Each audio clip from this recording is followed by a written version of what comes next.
शब्दहीन ग्रीष्म ऋतु द्वारा इस तरह कहे जाने पर एकाकी हिम ने कोई प्रतिवाद नहीं किया। उसने केवल अपना सिर झुकाया और शी फैंग के पीछे पीछे चला गया। धीरे धीरे हाथ हिलाते हुए उसने अपनी आंखें सिकुड़ी। जब उसने कचरे से बने उपकरणों से लैस शी फैंग के बारे में सोचा तो उसे समझ नहीं आया कि शी फैंग ने लोनली स्नो को अपने पीछे आने के लिए मजबूर करने के लिए कौन से तरीके अपनाए थे। लोनली स्नो ने तो डेथली फॉरेस्ट को साफ करने का विचार भी छोड़ दिया था। बॉस, उस बेवकूफ लोनली स्नो को नजरअंदाज करते हैं। ज्यादा से ज्यादा हमें फिर से लोगों की तलाश शुरू करनी पड़ेगी। अब लेवल 2 के खिलाड़ी काफी हैं। बैटल टू द एंड ने लोनली स्नो को देखते हुए तिरस्कार भरे लहजे में कहा। वेविंग स्लोली ने सिर हिलाया। लोनली स्नो के जाने से उनके दल को कोई नुकसान नहीं हुआ। जहां तक शी फैंग द्वारा डेथली फॉरेस्ट में जाने के लिए दल बनाने की बात है और कालकोटरी को साफ करने की बात है तो कोई भी लेवल 1 के खिलाड़ी के साथ नहीं जाएगा। डेथली फॉरेस्ट के प्रवेश द्वार के सामने शी फैंग और ब्लैकी लगातार लोगों को भर्ती करने के लिए चिल्ला रहे थे। डेथली फॉरेस्ट के लिए ओपन पार्टी, कोई सख्त शर्तें नहीं, बस आप एक अनुभवी गेमर होने चाहिए। 2 लोग 4 का इंतजार कर रहे हैं, शी फैंग चिल्लाया। जब सबको इसके बारे में पता चला तो लेवल 2 के कई खिलाड़ी दौड़ पड़े। इसकी वजह ये थी कि शी फैंग की जरूरतें बहुत कम थीं। कई छोटी टीमें उपकरण की गुणवत्ता के आधार पर लोगों का चयन करती थीं। उन्हें पास होने के लिए कुछ सामान्य उपकरणों की आवश्यकता होती थी। लेकिन खेल के शुरुआती दौर में किसके पास इतने सारे सामान्य उपकरण होंगे? मुझे पार्टी करने दो, मुझे पार्टी करने दो। मैं पहले से ही लेवल 2 का पादरी हूँ। पार्टी में शामिल हो जाओ। मैं लेवल 2 का शील्ड वॉरियर हूँ। मेरे पास लेवल 1 का कॉमन प्लेट आर्मर आर्मगार्ड भी है। पल भर में ही शी फैंग ने 4 लोगों को आमंत्रित कर लिया था। Pub future ads. ये चारों लोग शुरू में काफी खुश थे। वहां 10 से अधिक लोग मौजूद थे, लेकिन केवल इन्हीं को चुना गया था। हालांकि पार्टी लीडर शी फैंग का स्तर देखकर वे एक एक करके गुस्से में पार्टी छोड़कर चले गए। धिक्कार है, ये तो बस एक नौसिखिया है जो पहले लेवल पर डेथली फॉरेस्ट में मरने आया है। अगर तुम्हें कालकोटरी में जाना है तो अकेले जाओ, मैं तुम्हारे साथ नहीं चलूंगा। इसमें कोई हैरानी की बात नहीं कि पार्टी के लिए कोई शर्तें नहीं हैं। क्या आप चाहते हैं कि हम आपको लिफ्ट दें? बिल्कुल नहीं। वे चारों लोग बेहद क्रोधित थे और उनकी आवाजें इतनी तेज थीं मानो वे दहाड़ रहे हों। डेथली फॉरेस्ट में मौजूद हर खिलाड़ी इसे सुन सकता था। हे, लेवल 1 का खिलाड़ी भी डेथली फॉरेस्ट में घुसने का दावा करने की हिम्मत कर रहा है। वो तो बस अनुभव और उपकरण हासिल करने के लिए साथ जाना चाहता है। मेरी किस्मत अच्छी थी कि मैं वहां नहीं गया। एक विशाल जंगल में तरह तरह के पक्षी होते हैं। भला कौन इतना मूर्ख होगा कि एक प्रथम स्तर के नौसिखिए के साथ कालकोटरी में प्रवेश करे? क्या ये तो बस खुद को अपमानित होने के लिए उकसाना नहीं है? लेवल 2 के एक के बाद एक खिलाड़ी शी फैंग पर खुद को जरूरत से ज्यादा समझने और उसकी मूर्खता के लिए हंसने लगे। अगर आप लोग हमारे साथ नहीं आना चाहते तो चले जाओ। हम आप लोगों से भीख नहीं मांग रहे हैं। उनकी बातें सुनकर ब्लैकी गुस्से से आग बबूला हो गया। शी फैंग की तकनीकें उसे बहुत पहले ही प्रभावित कर चुकी थीं, फिर भी ये लोग शी फैंग को नौसिखिए कह रहे थे। क्या कोई नौसिखिए लेवल 2 के रेयर एलीट को मार सकता है जब वह खुद लेवल 2 पर हो? क्या कोई नौसिखिए लेवल 5 के चीफेटेन को मार सकता है जब वह खुद लेवल 0 पर हो? ये लोग तो बस घमंडी और बेवकूफों का झुंड थे। अरे वाह, मेरा ज्ञान तो बढ़ गया। एक लेवल 1 नौसिखिया पार्टी भी कमाल की हो सकती है। मैं सच में देखना चाहता हूं कि तुम दोनों एक पूरी पार्टी कैसे इकट्ठा करते हो। पार्टी छोड़कर गए पादरी ने ठंडी मुस्कान के साथ कहा। इसी क्षण लोनली स्नो दौड़ता हुआ आया। शी फैंग को देखकर उसने जल्दी से कहा, भाई एक्सपर्ट, मुझे भी साथ चलने का न्योता दीजिए। मैं आप लोगों के साथ डेथली फॉरेस्ट में जाना चाहता हूं। मेरे पास 2 साधारण प्लेट आर्मर हैं जिनकी रक्षा क्षमता 24 है। ठीक है, शी फैंग ने तुरंत निमंत्रण भेज दिया। Ads by pub future. Pub future ads. Blackie ने कभी सोचा भी नहीं था कि लोनली स्नो सचमुच अपने पुराने दल को छोड़कर उनके साथ आ जाएगा। अचानक उसे लोनली स्नो पर अच्छा भरोसा हो गया। ब्लैकी ने लोनली स्नो के कंधों पर थपथपाते हुए जोर से हंसते हुए कहा, तुम्हारी नजर बहुत तेज है। चिंता मत करो, भाई फैंग का साथ देना बिल्कुल भी गलत नहीं होगा। बकवास बकवास। लोनली स्नो मन ही मन थोड़ा चिंतित था। शी फैंग ने जिस पीसने वाली जगह की ओर इशारा किया था, उसी की बदौलत वह इतनी जल्दी लेवल 2 पर पहुंच गया था। लेकिन शी फैंग खुद तो लेवल 2 तक भी नहीं पहुंचा था और उसके पास अभी भी बहुत घटिया उपकरण थे। लोनली स्नो को समझ नहीं आ रहा था कि ऐसा कैसे हो सकता है। किनारे खड़े दर्शक सब दंग रह गए।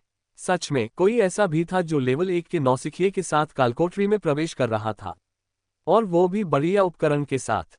लोनली स्नो पर मौजूद एकदम नया प्लेट आर्मर और बूट्स तो निश्चित रूप से सामान्य उपकरण ही होंगे, बेकार उपकरण नहीं।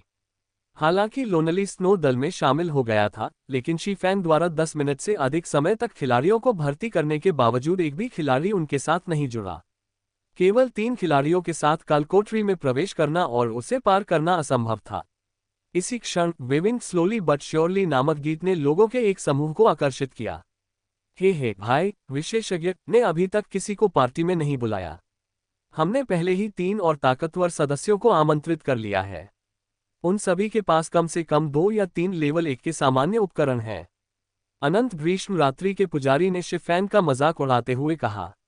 वेविंग स्लोली ने शी-फैंग की ओर बस एक नजर डाली, फिर अपनी दृष्टि लोनली स्नो की ओर घुमाते हुए कहा, अगर तुम उसके पीछे पीछे घूमोगे तो तुम्हारा कोई भविष्य नहीं होगा। कालकोठरी में प्रवेश करने से पहले तुम इस बारे में ठीक से विचार कर सकते हो। मैं गारंटी देता हूं कि तुम्हें कोई नुकसान नहीं होगा। इसके बाद वेविंग स्लोली ने अपनी नज़र ब्लैकी की ओर घुमाई। पहले उसका सारा ध्यान शी-फैंग पर था और उसने ब्लैकी को नज़रअंदाज कर दिया था। अब जब उसने गौर से देखा तो ब्लैकी के कपड़े एकदम नए लग रहे थे। ब्लैकी के हाथ में एक ब्लैकवुड स्टाफ भी था। उसका साजो सामान काफी अच्छा होना चाहिए और वह लेवल 2 पर था, इसलिए उसकी तकनीकें भी अच्छी होनी चाहिए। तुम भी बुरे नहीं हो, क्यों न तुम हमारी पार्टी में शामिल हो जाओ। तुम्हें पता होना चाहिए कि हम एक एलीट पार्टी हैं। आम खिलाड़ी हमारी बराबरी नहीं कर सकते। अगर हम साथ होंगे तो लेवल बढ़ाना, ग्राइंड करना और डंजन डाइविंग करना आसान हो जाएगा। वेविंग स्लोली ने मुस्कुराते हुए ब्लैकी की तरफ देखा। दफा हो जाओ, अपनी इस छोटी सी टोली के दम पर मुझे अपने पाले में करने की कोशिश कर रहे हो। ब्लैकी ने धीरे धीरे लहराते हुए ब्लैकवुड स्टाफ की ओर इशारा करते हुए डांट लगाई। साथ ही उसने कांस्य उपकरण के आभा प्रभाव को प्रदर्शित करते हुए कहा, ये तो बस 2-3 सामान्य उपकरण हैं। मेरे पास 3 कांस्य उपकरण और 2 सामान्य उपकरण हैं। धीरे धीरे हाथ हिलाते हुए बाकी लोग चौंक गए। उन्होंने कभी सोचा भी नहीं था कि ब्लैकी इतना शक्तिशाली होगा। उसके पास वास्तव में कांस्य के 3 उपकरण थे। उस समय 2 से 3 सामान्य उपकरण रखने वाले व्यक्ति को विशेषज्ञ माना जाता था। कांस्य का एक उपकरण रखने वाला व्यक्ति तो निश्चित रूप से विशेषज्ञ होता था। हर गिल्ड उस व्यक्ति को पाने के लिए होड़ करती थी। लेकिन उनके सामने मौजूद ब्लैकी के पास वास्तव में कांस्य के 3 उपकरण थे। Pub future ads. Waving slowly के दल को भी आश्चर्य हुआ। जब उन्होंने कांस्य उपकरण का प्रभामंडल प्रभाव देखा तो उनकी आंखें मानो अपनी जगह से बाहर निकल आईं। इसमें कोई आश्चर्य नहीं कि शी-फैंग ने इतना दुस्साहस दिखाया। शी-फैंग को किसी बात का डर नहीं था क्योंकि उसने एक विशेषज्ञ का विश्वास जीत लिया था। इसी बीच ब्लैकी के बगल में खड़ा लोनली स्नो अवाक रह गया। उसने अविश्वास भरी निगाहों से ब्लैकी को देखा। लोनली स्नो ने पहले शी-फैंग को एक दुर्लभ विशेषज्ञ समझा था। उसने कभी कल्पना भी नहीं की थी कि ब्लैकी ही असली महान विशेषज्ञ है। भाई, अगर तुम ऐसे नौसिखिए के साथ डंजन में जाओगे तो ये तुम्हारे लिए भी बोझ होगा। डंजन को पार करने में नाकाम रहने की बात तो छोड़ ही दो, तुम्हें एक बार मरना भी पड़ सकता है। क्यों न तुम हमारे साथ चलो। डंजन से मिलने वाले सभी जादूगर उपकरण तुम मुफ्त में चुन सकते हो। हालांकि वेविंग स्लोली को इस तरह का थप्पड़ खाकर गुस्सा आ गया था, लेकिन अगर वह ब्लैकी को अपने साथ ले आता तो डंजन को पार करने की संभावना काफी बढ़ जाती। मैं आपके विचारों से सहमत हूँ। आप जैसे नौसिखियों के समूह में शामिल होना मेरे लिए वाकई बोझ होगा, ब्लैकी हंसते हुए बोला। तुम। वेविंग स्लोली का चेहरा गुस्से से लाल हो गया और उसने कहा, तो देखते हैं कि डेथली फॉरेस्ट को सबसे पहले कौन पार करता है। अपनी बात पूरी करके वेविंग स्लोली घूमा और चला गया। उसे विश्वास नहीं था कि नौसिखिए सदस्य वाली कोई टीम डेथली फॉरेस्ट को पार कर पाएगी। वो तो बस एक ताकतवर डैमेज डीलर है जो कालकोठरी में घुस रहा है। क्या उसे सच में लगता है कि वो इसे पार कर लेगा?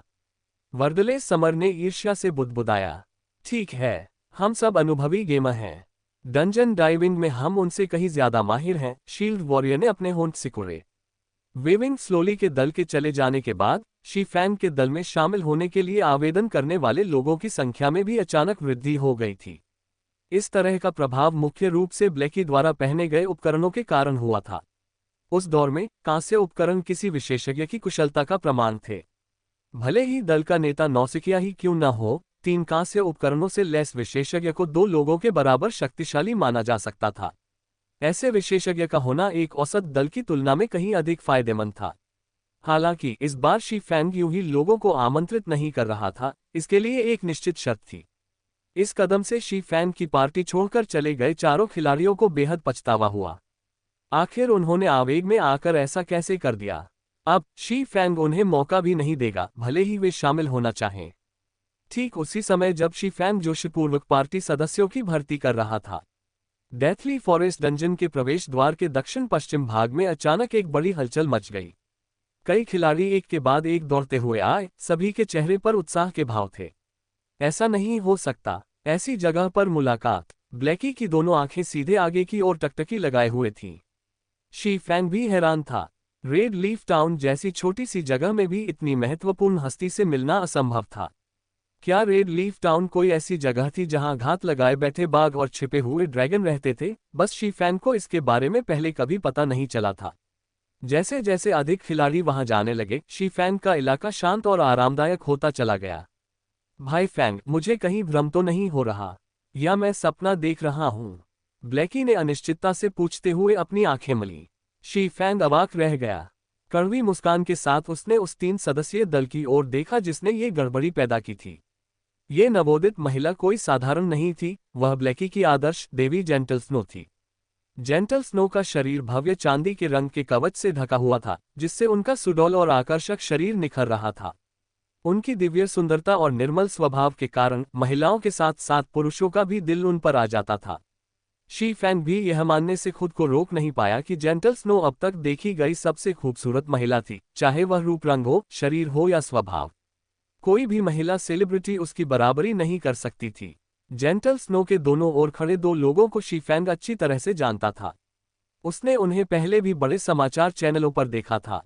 वे सभी ईश्वर के क्षेत्र के प्रसिद्ध विशेषज्ञ थे।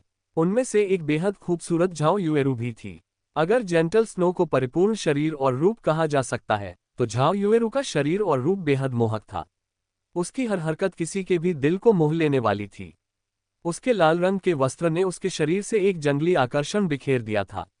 उसके ऐसे मोहक आकर्षण के कारण कई पुरुष उसके पास जाकर उस पर हमला करना चाहते थे। लेकिन अगर आपने सचमुच ऐसा किया है, तो बधाई हो, आपने सीधे नरक का एक तरफा टिकट हासिल कर लिया है। ऐसा इसलिए था क्योंकि बड़े स्तन, दिमाग नहीं और फूल की तरह नाजुक जैसे शब्द झाओ युएरू पर लागू नहीं होते थे। ईश्वर के लोक में उसका एक और उपनाम था ज्वाला चुड़ैल। उसे यह उपाधि इसलिए मिली थी क्योंकि उसने इन पुरुष खिलाड़ियों का इस्तेमाल करके लाशों का पहाड़ खड़ा कर दिया था। एक बार एक बड़े गिल्ड के गिल्ड लीडर ने झाओ युएरू पर हमला करने की कोशिश की थी। इसके परिणामस्वरूप 1 लाख से अधिक खिलाड़ियों वाला वह गिल्ड खत्म हो गया। झाओ युएरू ने उनके गिल्ड लीडर का पीछा भी किया।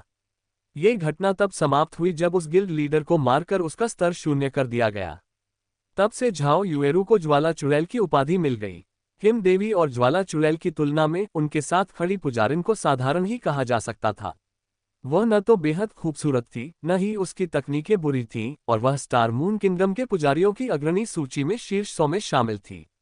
2 बेहद खूबसूरत महिलाएं और एक और बेहद खूबसूरत महिला, इस संयोजन ने मृत्यु वन में एक अद्भुत दृश्य प्रस्तुत कर दिया था।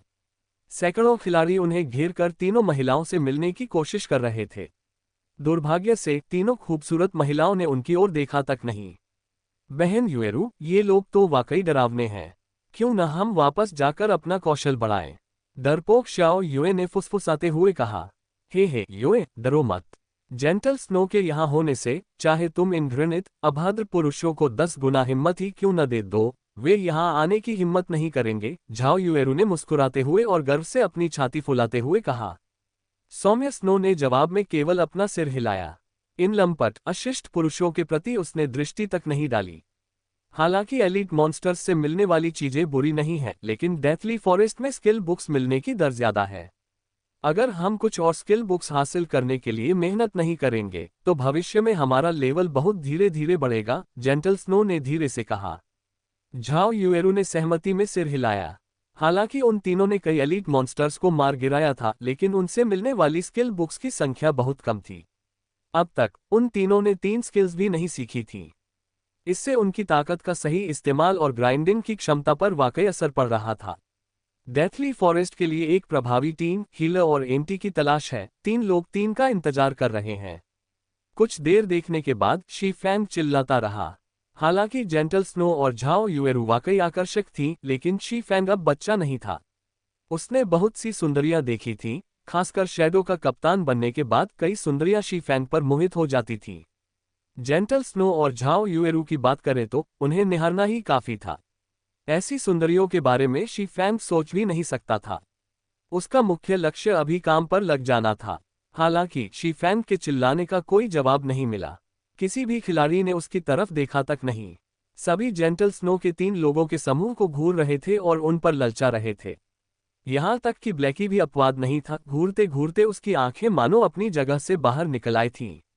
शी फैंग ने आह भरी बेबसी से अपना सिर हिलाया और चिल्लाते हुए लोगों को भर्ती करना जारी रखा। अरे यार, ये बेवकूफ क्या बकवास कर रहा है? क्या तुम्हें सच में लगता है कि कालकोठरी में कोई तुम्हारे साथ आत्महत्या करेगा? जल्दी से यहां से चले जाओ, तुम तो लेवल 1 के नौसिखिए हो। मुझे सुंदरियों को देखने से मत भटकाओ। कई खिलाड़ियों ने अपनी नाराजगी जाहिर करना शुरू कर दिया।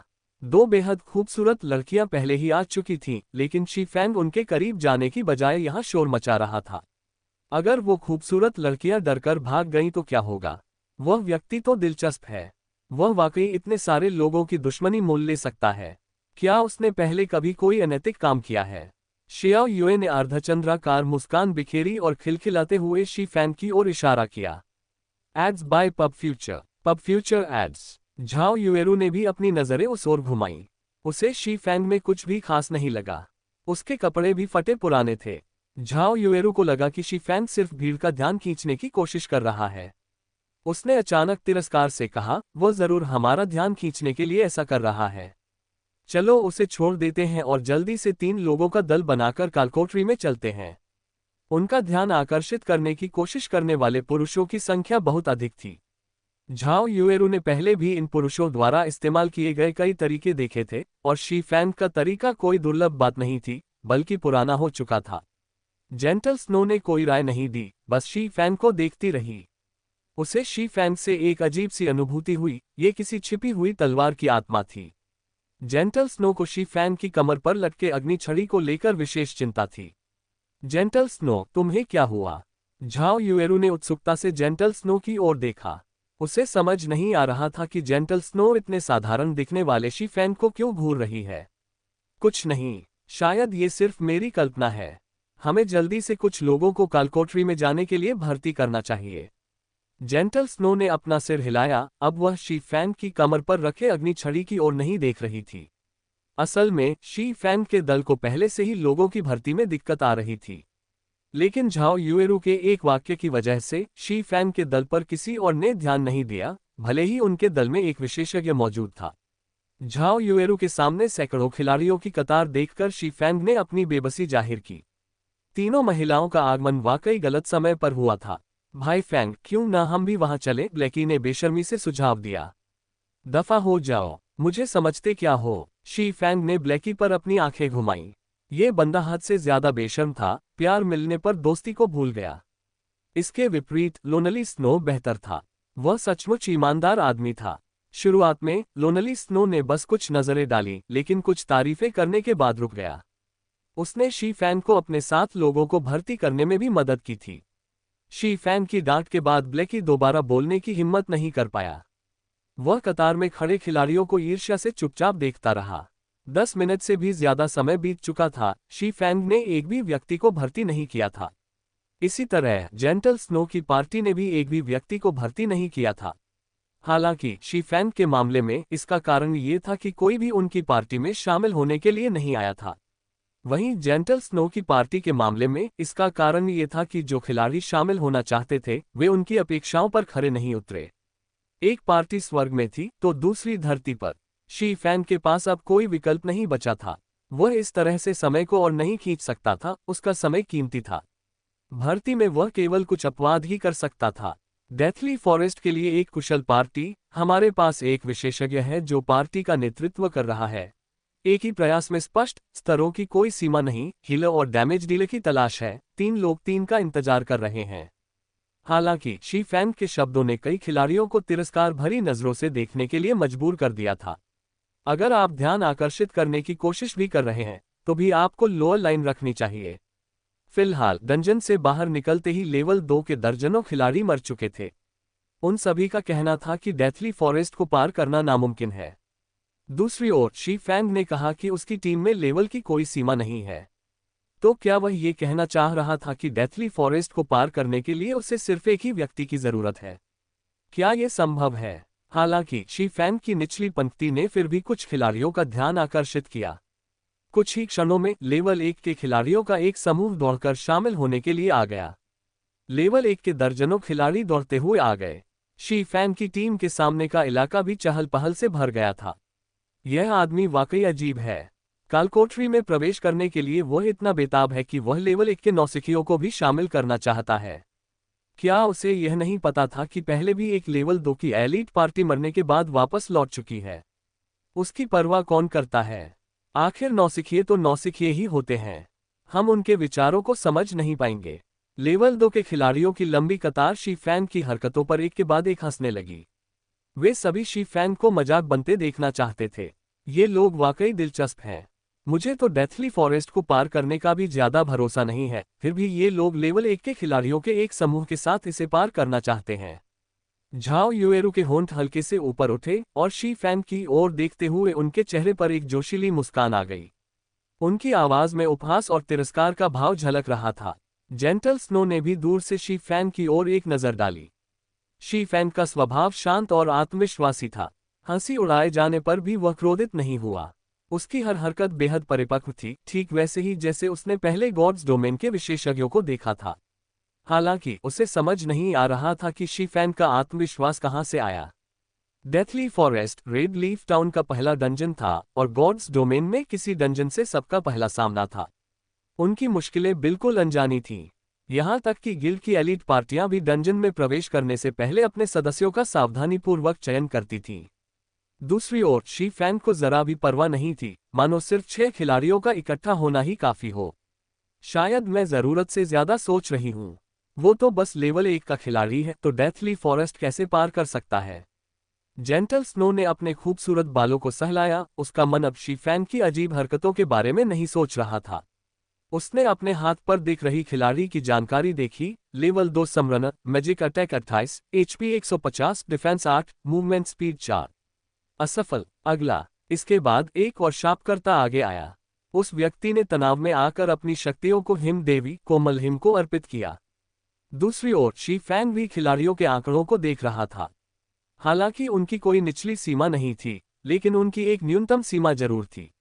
इन लेवल 1 खिलाड़ियों के उपकरण और कौशल स्तर जेंटल स्नो की टीम द्वारा भर्ती किए जा रहे लेवल 2 खिलाड़ियों की तुलना में कहीं अधिक खराब थे। हालांकि वे फिर भी खिलाड़ी थे। जब तक वे शुरुआत में ही अपने 8 निःशुल्क एट्रीब्यूट पॉइंट्स का इस्तेमाल नहीं करते, 6 लोगों की टीम के साथ डेथली फॉरेस्ट को पार करने की संभावना बहुत अधिक थी। जहां तक उन शील्ड वॉरियर्स और गार्जियन नाइट्स की बात है जिन्होंने केवल स्ट्रेंथ या वेपन्स जॉब को जोड़ा था लेकिन एजिलिटी को नहीं जोड़ा था, उन सभी को अस्वीकार कर दिया गया था। बड़े भाई, कृपया मुझे शामिल कर लीजिए। हालांकि मैं केवल लेवल 1 गार्जियन नाइट हूं, मेरे पास लेवल 0 का एक सामान्य उपकरण है। साथ ही मेरे सभी 8 एट्रीब्यूट पॉइंट्स अभी भी उपलब्ध हैं।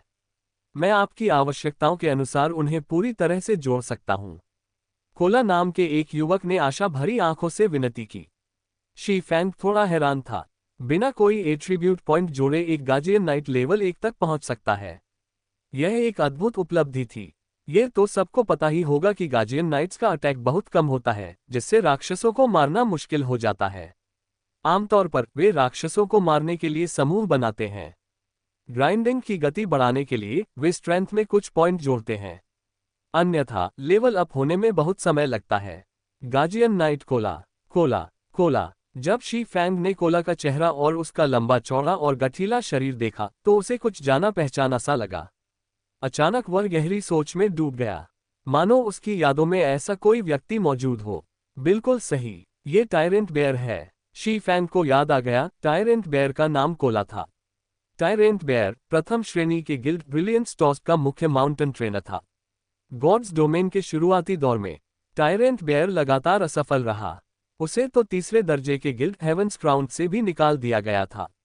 ब्रिलियंट स्टॉर्स में शामिल होने के बाद कोला अचानक चमकने लगा।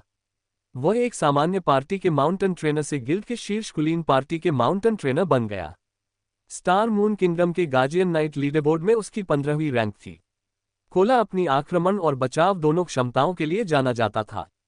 शी फैंग ने कभी सोचा भी नहीं था कि टायरेंट बेयर खुद उसके पास आएगा। कोला बहुत शर्मीला भी था। 10 साल बाद के टायरेंट बेयर से वह बिल्कुल अलग था।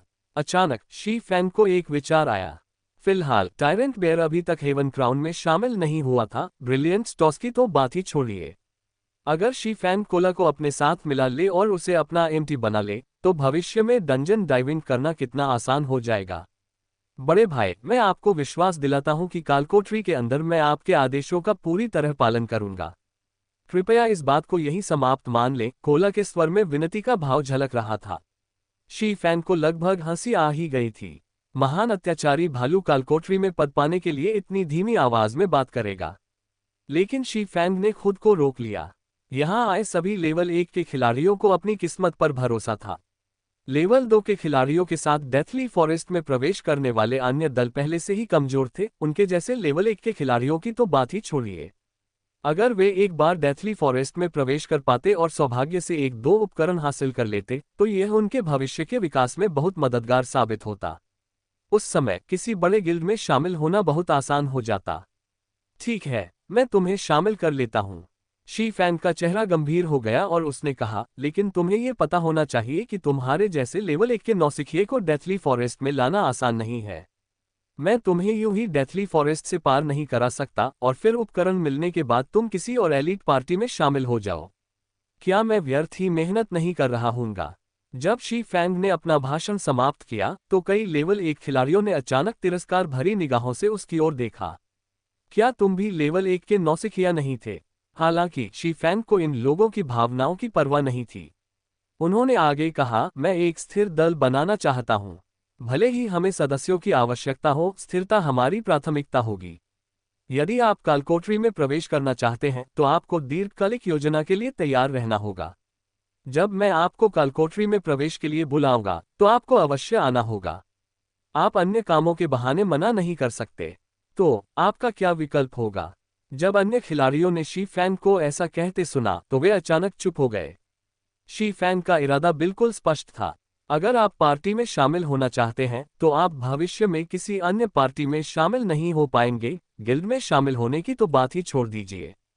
सभी जानते थे कि किसी गिल्ड में शामिल होना अपनी ताकत को तेजी से बढ़ाने का सबसे अच्छा तरीका है। फिलहाल उनके पास उन गिल्डों में से किसी में भी शामिल होने की योग्यता नहीं थी।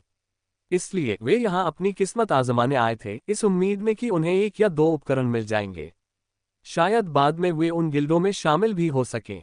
तो वे एक अच्छे गिल्ड में शामिल होने का मौका कैसे छोड़ सकते हैं, सिर्फ एक डंजन में जाने के लिए? कोला ने भी कभी नहीं सोचा था कि शी फैंग ऐसी मांग रखेगा। हालांकि यह मांग वाजिब थी। आप दूसरों से यह उम्मीद नहीं कर सकते कि वे आपका पालन पोषण करें और जब आप ताकतवर हो जाएं तो आपको छोड़ दें। हालांकि शी फैंग में ये शब्द कहते समय उतनी सार्थकता नहीं थी। इस समय ब्लेकी गुस्से से बोला, तुम नौसिखियों को देखकर ही लगता है कि कालकोठरी में तुम्हें कोई नहीं चाहेगा और तुम भविष्य में किसी गिल्ड में शामिल होकर उसके लाभ उठाना चाहते हो। क्या तुम खुद को विशेषज्ञ समझते हो या हमें मूर्ख समझते हो? कोला को लगा कि विशेषज्ञ ब्लेकी की बात में दम है। इस दल में 3 कांस्य उपकरणों वाला द्वितीय स्तर का विशेषज्ञ भी था, जबकि कोला खुद एक नौसिखिया था। तो भला उसे शिकायत करने का क्या हक था? बड़े भाई, विशेषज्ञ के सुझावों के लिए बहुत बहुत धन्यवाद। छोटा भाई अपनी भूमिका निभाने के लिए पूरी तरह से प्रतिबद्ध रहेगा। कोला लगातार ब्लेकी को धन्यवाद देती रही। कोला द्वारा धन्यवाद दिए जाने और विशेषज्ञ कहे जाने पर ब्लेकी को थोड़ी असहजता महसूस हुई। ब्लेकी तो बस एक ढोंगी विशेषज्ञ था। हालांकि किसी के द्वारा ऐसा कहे जाने से ब्लेकी की ईश्वर के क्षेत्र में विशेषज्ञ बनने की इच्छा और भी प्रबल हो गई। ब्लेकी, बहुत बढ़िया किया। शी फैंग ने अंगूठा ऊपर करके ब्लेकी की चुपचाप प्रशंसा की। शी फैंग ने कभी कल्पना भी नहीं की थी कि ब्लेकी इतनी आसानी से अत्याचारी भालू को वश में कर लेगा। अत्याचारी भालू ने भी ब्लेकी को बड़े भाई कहकर पुकारा और उसके चेहरे पर आदर का भाव था। ब्लेकी अचानक असमंजस में पड़ गया। उसे समझ नहीं आ रहा था कि उसने ऐसा क्या किया था कि शी फैंग ने उसकी प्रशंसा की। फिर भी वो बहुत खुश था। कम से कम उसने शी फैंग के लिए कुछ तो किया था, भले ही उसे ठीक से पता ना हो कि उसने क्या किया था। 10 मिनट से भी अधिक समय बाद शी फैंग ने आखिरकार 6 खिलाड़ियों को इकट्ठा कर लिया। अब वे कालकोठरी में प्रवेश करना शुरू कर सकते थे। हालांकि शी फैंग की पार्टी इकट्ठा थी, लेकिन वहां मौजूद लेवल 2 के खिलाड़ी हंसने लगे थे। वे इसलिए नहीं हंस रहे थे क्योंकि शी फैंग द्वारा आमंत्रित सभी खिलाड़ी लेवल 1 के थे, बल्कि पार्टी में मौजूद खिलाड़ियों के जॉब्स बहुत ही अनोखे थे। वे अपनी हंसी नहीं रोक पाए और जोर से हंस पड़े। ये नौसिखिया वाकई कमाल का है और मैं भी उसकी तारीफ करने लगा हूँ। ये तो बस आत्महत्या करने वालों का समूह है। मुझे उस विशेषज्ञ पर सचमुच तरस आता है जो ऐसे अनोखे खिलाड़ी को अपने साथ ले आया। उस विशेषज्ञ ने तो उसे पार्टी का नेता बनने देने पर भी सहमति जता दी थी। कतार में खड़े लेवल 2 के खिलाड़ियों के बीच बहस शुरू हो गई और उनमें से काफी खिलाड़ी जोर जोर से हंसते हुए अपने पेट पर हाथ रखे हुए थे। वो तो बस तवज्जो बटोर रहा है। झाओ युएरू ने अपनी भौहें थोड़ी सिकुड़ी। शी फैंग को देखकर उसने अपना सिर दूसरी तरफ घुमा लिया। उसका दिल थोड़ा बेचैन था। पहले वह जहां भी जाती सबकी निगाहें उसी पर टिकी होती थीं, लेकिन आज सबका ध्यान शी फैंग जैसे एक साधारण से नौसिखिए पर था। भले ही सब उसका मजाक उड़ा रहे थे, फिर भी वही सबका केंद्र था। ठीक है युएरू, हमें जल्दी से पर्याप्त लोगों को इकट्ठा करना चाहिए। अगर हमने और समय बर्बाद किया तो हम आगे चल रहे खिलाड़ियों से पीछे रह जाएंगे। हालांकि जेंटल स्नो को लगता था कि शी फैंग स्तर लोगों को भर्ती करने के तरीकों आदि के मामले में माहिर है, फिर भी उसे विशेषज्ञ कहना अभी बहुत दूर की बात थी। शी फैंग को अपने गिल्ड में शामिल करने का विचार अब संभव नहीं था। उनका ओरोबोरोस केवल विशेषज्ञों को ही स्वीकार करता था। समझ गई। झाओ युएरू ने अपने सामने खड़े तलवारबाज की ओर मुड़कर सीधे कहा, डेटा बुरा नहीं है, लेकिन अफसोस की बात है कि हमें तलवारबाज नहीं चाहिए। तलवारबाज अचानक बेजान हो गया। वह झाओ युएरू का मतलब कैसे नहीं समझ पाया। इसके बाद उसने अपना सिर घुमाया और दूर खड़े शी फैंग को घृणा से घूरने लगा। उसकी आंखों में नफरत भरी हुई थी। इसी बीच शी फैंग, जिसे इस घटना के बारे में कुछ भी पता नहीं था, डेथली फॉरेस्ट को सक्रिय कर रहा था। सिस्टम, कृपया सक्रियण कठिनाई का चयन करें। System, normal, hard, hell. Shi Fang ने बिना किसी झिझक के नरक को चुना। अचानक मृत्यु वन के सामने का स्थानांतरण मार्ग बदल गया। उसका रंग चांदी जैसे भूरे से बदलकर घोर काला हो गया। उसी समय एक टिमटिमाती खोपड़ी, जिसका मुंह चौड़ा खुला हुआ था, धुंधली सी दिखाई देने लगी। इसी बीच शी फैंग की पार्टी के सभी सदस्यों को एक सूचना प्राप्त हुई। सिस्टम, आपने डेथली फॉरेस्ट का हेल मोड चुना है। मृत्युदंड 100% बढ़ गया है। अचानक दल के सदस्यों के चेहरे एकदम सफेद पड़ गए। मृत्युदंड 100% बढ़ गया है? क्या इसका मतलब यह नहीं है कि अगर वे कालकोठरी के अंदर मर जाते हैं तो उन्हें अपने अनुभव का 20% खोना पड़ेगा? उस अनुभव की भरपाई के लिए 1 या 2 घंटे का प्रयास आवश्यक था। भाई फैंग, आपने गलत रास्ता चुन लिया है। क्या हम नॉर्मल डंजन में नहीं जा रहे हैं? ब्लैकी जल्दी से पास आया और फुसफुसाते हुए याद दिलाया। कुछ भी गलत नहीं है। ये हेल मोड है। अगर हेल मोड में गोता लगाने के लिए नहीं होता तो मैं यहाँ क्या कर रहा होता? शी फैंग ने गुस्से से कहा। फोजन डिजाइन मिलने की संभावना बेहद कम थी। नॉर्मल मोड में वेयरवुल्फ फेल्ट मिलने की संभावना केवल 1% थी, हार्ड मोड में 5% और हेल मोड में 30%। हालांकि नॉर्मल मोड को हर दिन बिना किसी सीमा के पूरा किया जा सकता था, लेकिन इतना समय किसके पास होगा? वहीं हार्ड मोड को दिन में केवल 5 बार ही पूरा किया जा सकता था और फोजिंग डिजाइन मिलने की संभावना भी बहुत कम थी। हेल मोड को दिन में केवल 1 बार ही पूरा किया जा सकता था, लेकिन इसमें फोजिंग डिजाइन मिलने की सबसे अधिक संभावना थी। फैंग, भाई फैंग, आप क्या कह रहे हैं? डेथली फॉरेस्ट का हेल मोड? हमारी टीम को ही देख लो। नॉर्मल मोड पार करना ही मुश्किल है, हेल मोड की तो बात ही छोड़ो। ब्लैकी घबरा गया। इससे पहले उसने कई एलीट टीमों को मरने के बाद वापस लौटते देखा था। उनके अनुसार डेथली फॉरेस्ट के राक्षस बेहद शक्तिशाली थे। उनकी बुद्धि भी बहुत अधिक थी। लेवल 4 या 5 तक पहुंचे बिना उन्हें हराना नामुमकिन था, इसलिए वे सब हार मानकर चले गए थे। अगर वे अब अपने जैसे नौसिखियों के साथ हेल मोड डंजन में उतरते हैं तो ये सचमुच नरक में जाने जैसा होगा। चिंता मत करो, अगर मुझे यकीन नहीं होता तो मैं भी ऐसा नहीं करता। शी फैंग ने ब्लैकी के कंधों पर थपथपाते हुए आत्मविश्वास से मुस्कुराते हुए कहा। ठीक है, तो चलिए अंदर चलते हैं। शी फैंग ने सबसे पहले प्रवेश किया और दल का नेतृत्व किया, उसके बाद ब्लैकी आया। लोनली स्नो भी स्तब्ध सिर के साथ अंदर आया, वह इस रास्ते पर अंत तक चलने के लिए तैयार था। बाकी 3 लोगों ने काफी देर तक हिचकिचाया। हमें अंदर जाना ही चाहिए। विशेषज्ञ तो पहले ही अंदर जा चुका है, तो हम जैसे नौसिखिए को हिचकिचाने की क्या जरूरत है। वैसे भी हम जानलेवा जंगल के नरक मोड में प्रवेश कर रहे हैं। इसका जिक्र करना भी गौरव की बात होगी, कोला ने उत्साह बढ़ाया। बाकी दोनों को लगा कि यह बात तर्कसंगत है और वे भी कालकोठरी में चले गए। इस बीच जेंटल स्नो की टीम के सामने का इलाका पूरी तरह से शांत था। लेवल 2 के सभी खिलाड़ी स्तब्ध थे। वे न केवल चौंके हुए थे बल्कि अचंभित थे। लेवल 2 की एलीट टीम नॉर्मल मोड भी पार नहीं कर पाई, जबकि लेवल 1 के खिलाड़ियों से बनी एक टीम ने डेथली फॉरेस्ट के हिल मोड को चुन लिया था। स्नो, क्या मैंने गलत देखा? ये हिल मोड है ना? झाओ युएरू ने पूछा। Ads by pub future ads. Gentle snow ने सिर हिलाया, उसकी खूबसूरत आंखें टिमटिमाती खोपड़ी को टकटकी लगाए रहीं। उसका चेहरा एकदम गंभीर हो गया। उस बंदे ने नॉर्मल मोड पार न कर पाने के बाद हताशा में डूबकर हिल मोड में प्रवेश कर लिया होगा। अभी देखते हैं वो कैसे मरकर बाहर आते हैं। झाओ युएरू हंसी। हमारे पास इतना समय नहीं है। चलिए चलते हैं, हमने काफी लोगों को इकट्ठा कर लिया है। Gentle snow deathly forest dungeon की ओर आगे बढ़ी। उसने डंजन की कठिनाई के लिए नॉर्मल मोड चुना। अगर नॉर्मल मोड में कोई समस्या नहीं हुई तो वे इसके बाद हार्ड मोड में प्रवेश करेंगे। मृत्यु वन के कालकोठरी के भीतर एक घना और अंधकार में जंगल था। समय समय पर ठंडी हवा चलती थी, जिससे शरीर में सिहरन दौड़ जाती थी। शी फैन को छोड़कर उसके दल के सभी सदस्य कालकोठरी के प्रवेश द्वार के चारों ओर कसकर जमा थे। वे 1 इंच भी नहीं हिले, इस डर से कि कहीं कोई राक्षस उनकी ओर आकर्षित न हो जाए और उनके दल को नष्ट न कर दे। भाई फैंग, मुझे अपनी पीठ पर ठंडी हवा क्यों महसूस हो रही है? ब्लैकी ने चिंता से पूछा। ब्लैकी, तुम्हें एक माहिर योद्धा जैसा स्वभाव दिखाना होगा, तभी तुम एक माहिर योद्धा बन पाओगे। ये तो बस नरक स्तर है। यहाँ के राक्षसों में थोड़ी बुद्धि है, उनकी युद्ध विधियां थोड़ी जटिल हैं और उनका आक्रमण, बचाव और शक्ति थोड़ी अधिक है, इसके अलावा और कुछ खास नहीं है। हाँ, यहाँ राक्षस थोड़े ज्यादा भी हैं। कुछ सोचने के बाद शी फैंग को लगा कि अब उसके पास कहने के लिए कुछ नहीं है। अचानक पार्टी के हर सदस्य ने शी फैंग की ओर तिरस्कार भरी निगाहों से देखा। कालकोठरी में प्रवेश करते समय आक्रमण और शक्ति में मामूली अंतर भी पूरी टीम के सफाई का कारण बन सकता है। शी फैंग ने तो बस यही बात समझाई थी।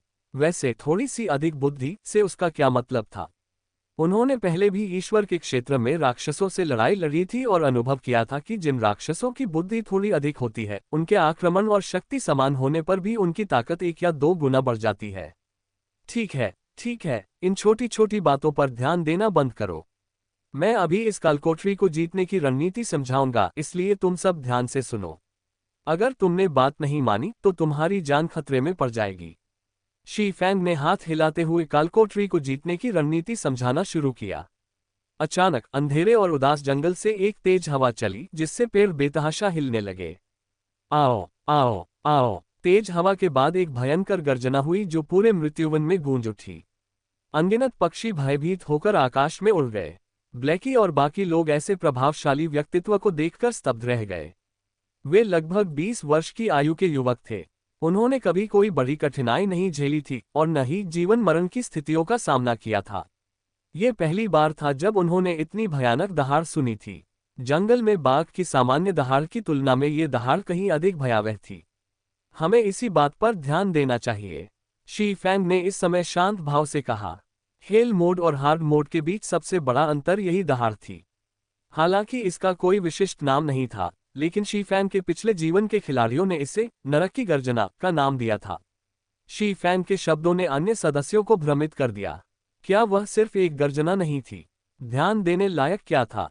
जब शी फैंग ने सभी के तिरस्कारपूर्ण भाव देखे तो वह गंभीर स्वर में बोले, तुम सब ध्यान से सुनो। हेल्स रोर उतना आसान नहीं है जितना तुम समझते हो। अभी मेरी बात मानो और आगे बढ़ो। अगर कोई गलती करे तो मुझे दोष मत देना, मैं तुम्हें तुरंत दल से निकाल दूंगा। शी फैंग के इस तरह के उपदेश सुनकर बाकी सभी सदस्य गंभीर हो गए। कोई भी दल छोड़कर जाना नहीं चाहता था। थोड़ी देर में कोला और मैं आगे चले गए। लोनली स्नो, तुम बीच में रहकर ओरेकल की रक्षा करना। ब्लैकी, तुम और सम्मना पीछे चलना। याद रखना, किसी भी हालत में तुम्हें अपनी संरचना नहीं तोड़नी है। मेरे आदेश के बिना किसी को भी पहले हमला करने की अनुमति नहीं है, क्या तुम सब समझ गए? शी फैंग ने समूह को संरचना के मूल सिद्धांतों को एक बार फिर समझाया। शी फैंग ने गार्जियन नाइट कोला को आगे चलने की अनुमति इसलिए दी थी क्योंकि उसने कोला को अपने सभी फ्री एबिलिटी पॉइंट्स एंडोरेंस में लगाने दिए थे। अब उसका एचपी 310 हो गया था। इतने एचपी के साथ कोला थोड़ी देर और टिक सकता था और शी फैंग का कुछ बोझ कम कर सकता था।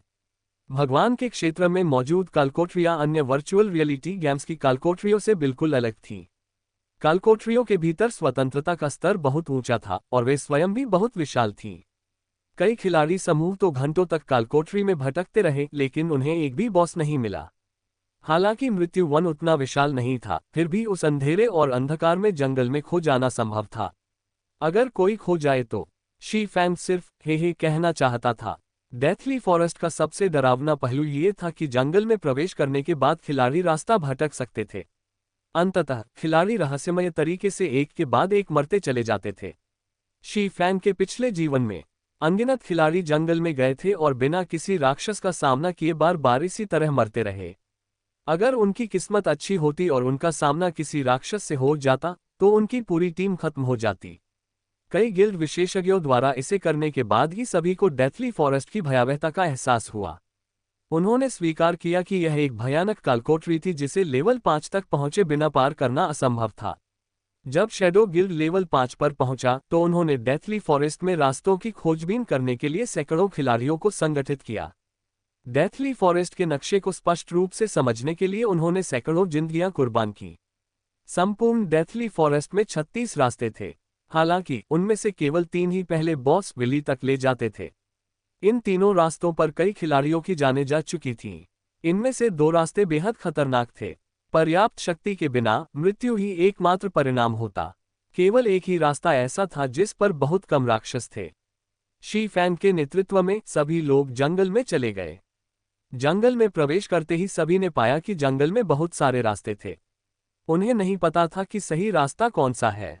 हालांकि शी फैंग ने बिना किसी झिझक के एक रास्ता चुन लिया। बाकी सभी लोग सतर्क रहते हुए उसके पीछे पीछे चलने लगे। लगभग 5 मिनट चलने के बाद उनका सामना पहले राक्षस से हुआ। अचानक सभी लोग तनावग्रस्त होने लगे।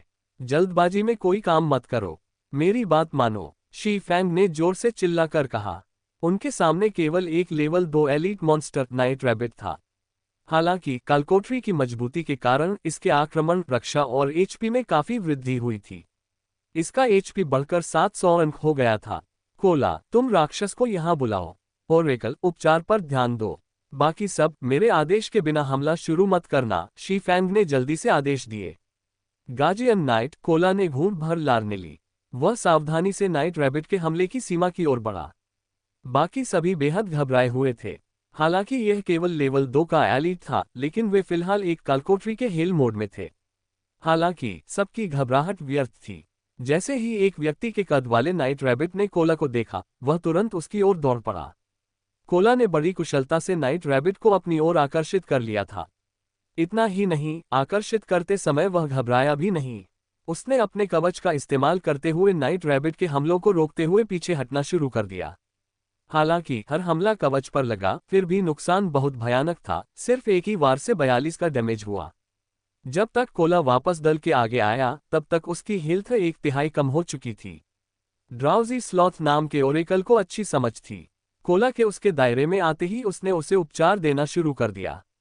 हालांकि हर उपचार से कोला के एचपी में केवल 24 की वृद्धि हुई। यह कोला के एचपी को गिरने से रोकने के लिए बिल्कुल भी पर्याप्त नहीं था। भाई फैंग, क्या हम अभी भी हमला नहीं कर रहे हैं? ब्लैकी थोड़ा घबराया हुआ था। इस समय कोला की बची हुई एचपी उसकी कुल एचपी के 1/3 तक भी नहीं पहुंची थी। किसी ओरेकल को कालकोठरी में लाना सरासर गलती थी। हीला पदों में ओरेकल की उपचार क्षमता सबसे कमजोर होती है। हालांकि शी फैंग ने यही चुना था, इसलिए ब्लैकी को इसे स्वीकार करना ही पड़ा। अब जब उनका एमटी मृत्यु के करीब था तो हमला न करना अस्वीकार्य होता। रुको, शी फैंग ने दृढ़ता से कहा। समय धीरे धीरे बीतता गया। कोला लगातार अपनी ढाल का इस्तेमाल करके नाइट रैबिट के पंजों के हमलों को रोकता रहा, जबकि उसकी शक्ति लगातार कम होती जा रही थी। कोला की शक्ति केवल 20% ही बची थी, फिर भी शी फैंग ने अभी तक हमले का आदेश नहीं दिया था। जब सभी को लगा कि शी फैंग कोला को पाने की उम्मीद छोड़ चुका है, तभी एक उड़ता हुआ तीर जंगल को चीरता हुआ सीधे दल के भविष्यवक्ता ड्राउजी स्लॉथ की ओर जा गिरा। लोनली स्नो ने कोई प्रतिक्रिया नहीं दी, लेकिन ड्राउजी स्लॉथ की छाती पर सीधा तीर लगा। उसे -123 अंकों का भारी नुकसान हुआ। इसी क्षण शी फैंग चिल्लाया, आलस्य, जीवनदान का प्रयोग करो। तुम्हें जो क्षति हुई है उसका उपयोग कोला को ठीक करने के लिए करो। ब्लैकी, नाइट रैबिट को रोके रखो ताकि कोला ठीक हो सके। लोनली, मेरे साथ आओ। बाकी सब लोग नाइट रैबिट पर हमला करो। उपचार के मामले में ओरेकल्स वास्तव में सबसे कमजोर थे। हालांकि ओरेकल्स की एचपी हेल्थ काफी अधिक थी, इसलिए उन्हें आसानी से एक ही शॉट में नष्ट नहीं किया जा सकता था। इसके अलावा शुरुआत में ओरेकल्स के पास दो कौशल होते थे। एक था लाइफ प्रेयर और दूसरा था लाइफ पेमेंट। लाइफ पेमेंट के जरिए उपयोगकर्ता को मिले नुकसान को अन्य खिलाड़ियों के लिए उपचार में बदला जा सकता था। खेल के शुरुआती दौर में उपचारकर्ताओं के पास ज्यादा कौशल या उपकरण नहीं होते थे।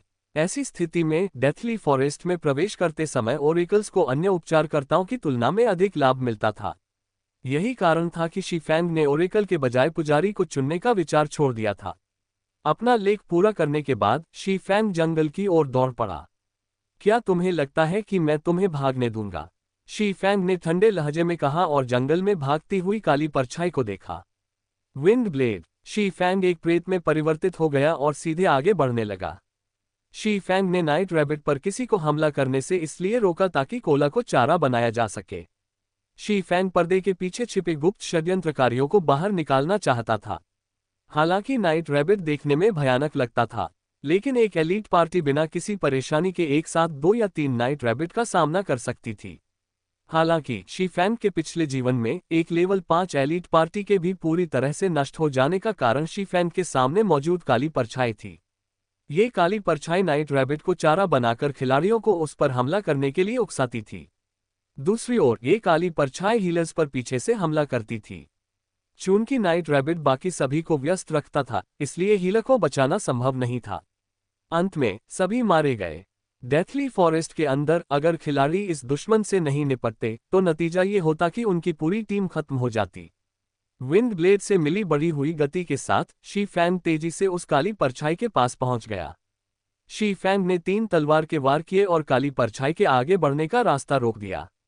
काली परछाई जानती थी कि वह बच नहीं सकती।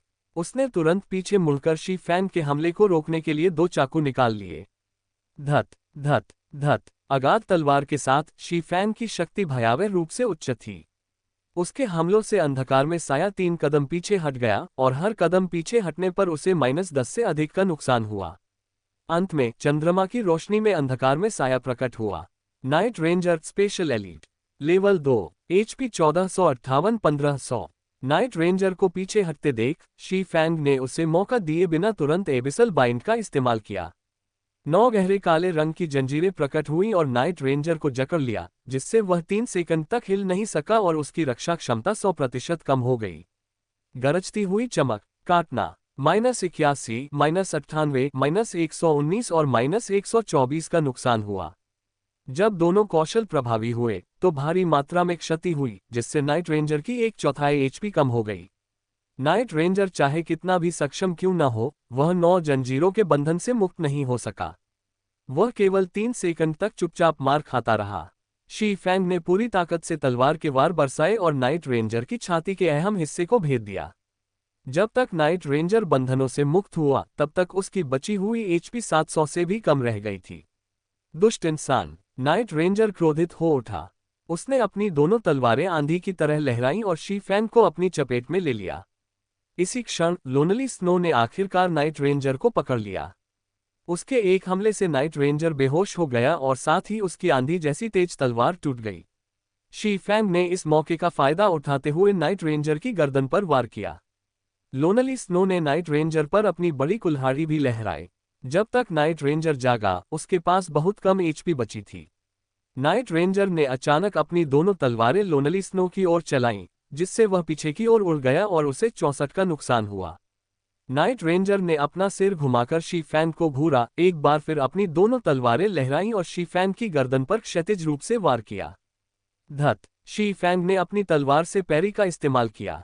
नाइट रेंजर को पलटवार का कोई मौका दिए बिना शी फैंग ने उसे उठाकर पीछे फेंक दिया। फिर शी फैंग ने तलवार के कुछ वार करके नाइट रेंजर का सफाया कर दिया। शी फैंग ने आसानी से गिरी हुई दोनों चीजें उठा ली और फिर तुरंत कोला की मदद करने के लिए उसकी ओर दौड़ पड़ा। किनारे पर लेटे हुए लोनली स्नो शी फैंग के फुर्तीले कौशल को देखकर दंग रह गए। सदमे से उनका दिल भर गया और वे शी फैंग को सहारा देने के लिए उनके पीछे जाना भी भूल गए। क्या राक्षसों को मारने का भी कोई तरीका था? जब तक शी फैंग दल में वापस लौटा तब तक एलीट नाइट रैबिट की एचपी का केवल 1/3 हिस्सा ही बचा था। सभी ने सही तालमेल बिठाया था। कोला अकेले ही आगे रहकर मोर्चा संभाले हुए था, जबकि बाकी सब मिलकर जोरदार हमला कर रहे थे। हालांकि ब्लैकी ने अंधाधुंध हमला करके दुश्मन को काबू में रखने की कोशिश नहीं की। इसके बजाय उसने नाइट रैबिट को नीचे गिराने के लिए ईविल व्हिप का इस्तेमाल किया, जिससे कोला को थोड़ी राहत मिली। कोला का प्रदर्शन भी बहुत अच्छा था। उसने लगातार दुश्मन का सामना किया और दुश्मन पर भी उसका अच्छा नियंत्रण था। कोला अभी नौसिखिया नहीं था, लेकिन विशेषज्ञ बनने से पहले उसे अभी लंबा सफर तय करना था। कोला, हमेशा ढाल से ही वार रोकने की कोशिश मत करो। दूसरे वर्चुअल रियलिटी गेम्स की तरह हर हमले को रोकना जरूरी नहीं है। तुम चकमा देकर भी हमले से बच सकती हो। इससे हीलर पर दबाव कम होगा। बाकी सब लोग अपने हमलों को निशाने पर केंद्रित करो। यूं ही अंधाधुंध हमला मत करो। जंगली खरगोश के पंजों या उसके कमजोर हिस्सों पर निशाना साधो। इससे एमटी पर बोझ काफी कम हो जाएगा। शी फैंग सीधे कोला की मदद करने नहीं गया, बल्कि उसने सबको राक्षसों से लड़ने का तरीका सिखाया। अगर सभी लोग गॉड्स डोमेन को एक पारंपरिक खेल मानकर लड़ते तो परिणाम विनाशकारी होते। ऐसा इसलिए था क्योंकि मिलने वाली हीलिंग आमतौर पर हुए नुकसान की भरपाई करने में असमर्थ होती थी। कुछ टीमें एक अतिरिक्त हीलर को साथ लाती थीं। हालांकि इससे भी नुकसान की भरपाई अपर्याप्त होती थी। नतीजा फिर भी पूरी टीम का सफाया होता था। खेल शुरू होने के कई महीनों बाद ही खिलाड़ियों को गॉड्स डोमेन की युद्ध शैली की आदत धीरे धीरे पड़ी। तब खिलाड़ी उतने भोले और सरल नहीं रह जाते जितने वे अब हैं। शी फैंग अपने भावी कार्यशाला की नींव रखने के लिए सभी को प्रशिक्षित करना चाहता था। इसलिए स्वाभाविक रूप से उसे इन लोगों को ईश्वर के क्षेत्र की युद्ध शैलियां पहले ही सिखानी आवश्यक थी। सभी को लगा कि शी फैंग भी नौसिखिया है, इसलिए उनके मन में थोड़ी असंतुष्टि थी। विशेषज्ञ ने कुछ नहीं कहा तो फिर उसके जैसा नौसिखिया आदेश क्यों दे रहा था? हालांकि शी फैंग की बातें तर्कसंगत थीं, इसलिए उन्होंने फिर भी जानबूझकर शी फैंग के कहे अनुसार काम किया। कोला ने अपनी युद्ध शैली में भी बदलाव करना शुरू कर दिया था। अब वह हमलों को रोकने के लिए अपनी ढाल का सख्ती से इस्तेमाल नहीं करता था। इसके बजाय जंगली खरगोश के हमले के समय वह एक कदम पीछे हट जाता और हमले से बचने का मौका ढूंढ लेता था। हालांकि कोला को अभी भी ज्यादातर समय हमलों को रोकने के लिए अपनी ढाल का इस्तेमाल करना पड़ता था, फिर भी इससे उपचारक पर बोझ काफी कम हो गया था। इस बदलाव के कारण नाइट रैबिट को मारना और भी आसान हो गया। पहले स्तर के कुछ नौसिखिए भी थोड़े हैरान थे। शी फैंग के प्रति उनके विचारों में कुछ बदलाव आया था। शी फैंग उतना असहनीय नहीं था जितना उन्होंने सोचा था। इस स्थिति पर शी फैंग ने बस मुस्कुरा दिया। उन्हें उनकी बातों से कोई फर्क नहीं पड़ा। शी फैंग को कोला का प्रदर्शन देखकर बस यही लगा कि वह काफी अच्छा है। 10 साल बाद कोला भले ही एक कुशल योद्धा बन चुका था, लेकिन अभी भी वह उस स्तर से बहुत दूर था। अगर कोई राक्षस माहिर होता तो वह पीछे नहीं हटता, बल्कि बिना हिले डुले हमले से बच निकलता। ऐसा इसलिए क्योंकि अगर राक्षस हिलता तो वह भी हिल जाता। इस स्थिति में दूर से हमला करने वाले योद्धाओं को परेशानी होती और उन्हें भारी नुकसान उठाना पड़ता। हालांकि इस तकनीक के लिए युद्ध का भरपूर अनुभव और फुर्तीली प्रतिक्रिया वाला शरीर जरूरी था। कोला को अभी भी बहुत प्रशिक्षण की आवश्यकता थी। एलीट नाइट रैबिट पल भर में ढेर हो गया। इसने बरसेर्कर्स के लिए एक स्किल बुक वलविंड स्लैश गिराए। साथ ही इसने 3 कॉपा भी गिराए। हेल मोड के ड्रॉप रेट को देखकर हर कोई हैरान रह गया। एक एलीट मॉन्स्टर को मारने के तुरंत बाद एक स्किल बुक मिल जाती थी। अगर वे 10 से ज्यादा एलीट मॉन्स्टर मारते तो क्या उन्हें 10 से ज्यादा स्किल बुक नहीं मिलनी चाहिए थी? ये ध्यान देने योग्य है कि स्किल बुक बेहद दुर्लभ थी और एक कॉमन स्किल बुक भी 1 सिल्वर में बिक सकती थी। शी फैंग को उनके विचारों का स्वाभाविक रूप से पता था। हालांकि हेल मोड में भी इतनी अधिक ड्रॉप रेट नहीं थी। ये हार्ड मोड की तुलना में केवल 3 से 4 गुना थी।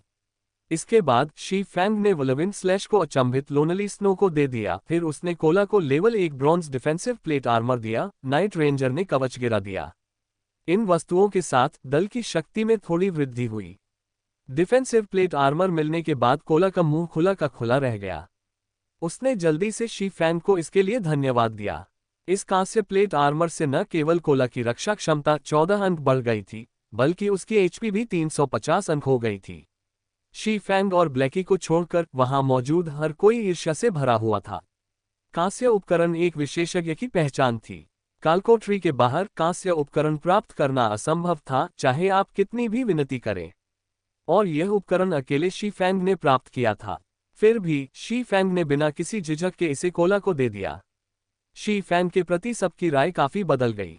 उन्हें लगा कि ऐसा दल नेता बिल्कुल भी बुरा नहीं है। शी फैंग उन अन्य दल नेताओं से अलग था जो उपकरण मिलने पर खुद को प्राथमिकता देते थे। कांस्य उपकरण की बात करें तो इसे किसी अस्थायी दल सदस्य को देने की तो बात ही छोड़िए, वे इसे निश्चित रूप से अपने पास ही रखेंगे। इसके बाद सभी लोग शी फैंग के पीछे पीछे आगे बढ़े। हालांकि अंधेरा और उदास जंगल डरावना था, लेकिन एक रोमांचक लड़ाई से गुजरने के बाद अब हर कोई उतना घबराया हुआ नहीं था जितना कि पहले था। समय समय पर एक या दो गश्ती एलीट नाइट रैबिट उनके सामने प्रकट हो जाते थे और वे भी तुरंत प्रतिक्रिया देते थे। जब दो नाइट रैबिट होते थे तो कोला उनमें से एक का सामना करता था, जबकि शी फैंग और लोनली स्नो दूसरे पर हमला करके उसे मार गिराते थे। जहां तक दूर से हमला करने वाले खिलाड़ियों की बात है, वे शी फैंग के सामने वाले नाइट रैबिट पर हमला करने को प्राथमिकता देते थे। भयंकर बमबारी के कारण नाइट रैबिट के 700 एचपी बहुत जल्दी खत्म हो जाएंगे। इसके बाद दल ने कोला का साथ दिया और दूसरे नाइट रैबिट को भी खत्म कर दिया। कुछ ही क्षणों में दो नाइट रैबिट नष्ट हो गए। इस प्रक्रिया के दौरान हीलर्स के लिए बनी एक स्किल बुक रिस्टोर भी नीचे गिरी। इस स्किल को इस्तेमाल करने में 2 सेकंड का समय लगता था। ओरेकल्स द्वारा सीखे जाने पर यह स्किल तुरंत 37 एचपी बहाल कर सकती थी। ये लाइफ प्रेयर से कहीं बेहतर थी। इसका कूलडाउन लाइफ प्रेयर के समान नहीं था, इसलिए इन दोनों का एक साथ उपयोग करके एलीट नाइट रैबिट्स द्वारा किए गए नुकसान को पूरी तरह से बेअसर किया जा सकता था। ड्राउजी स्लॉथ ने कौशल की किताब सीखने देने के लिए शी फैंग और बाकी साथियों का लगातार शुक्रिया अदा किया।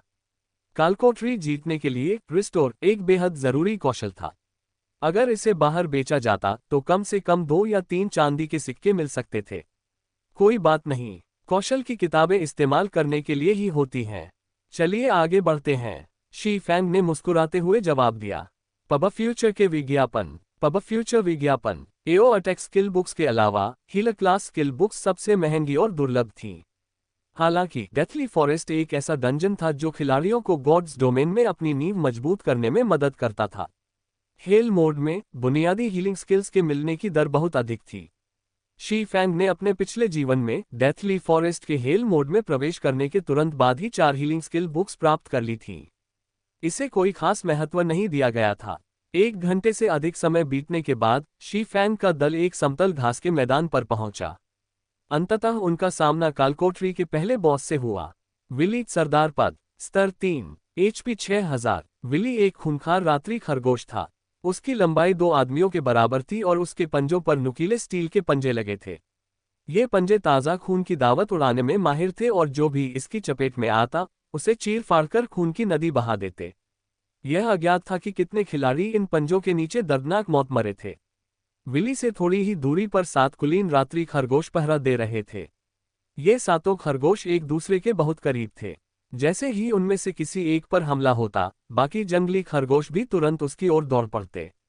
इससे बॉस का ध्यान आकर्षित होने की भी प्रबल संभावना थी। अगर यह शी फैंग भी होता तो भी वह 7 नाइट रैबिट्स का सामना नहीं कर पाता। बॉस को शामिल करने की तो बात ही छोड़ दीजिए। हालांकि अगर वे 7 नाइट रैबिट्स को खत्म नहीं करते तो उनके पास बॉस पर हमला करने का कोई रास्ता नहीं बचता। भाई फैंग, अब हम क्या करें? यहाँ तो बहुत सारे नाइट रैबिट्स हैं। गेम हमें कोई मौका नहीं दे रहा।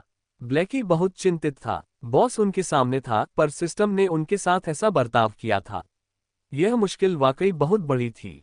इसलिए तो ये हेल मोड का डंजन था। बिना पूरी ताकत के इसे पार करना नामुमकिन था। सिस्टम की सेटिंग ने भी सबको नाराज कर दिया। भला 7 एलीट नाइट रैबिट्स का सामना कौन कर सकता था?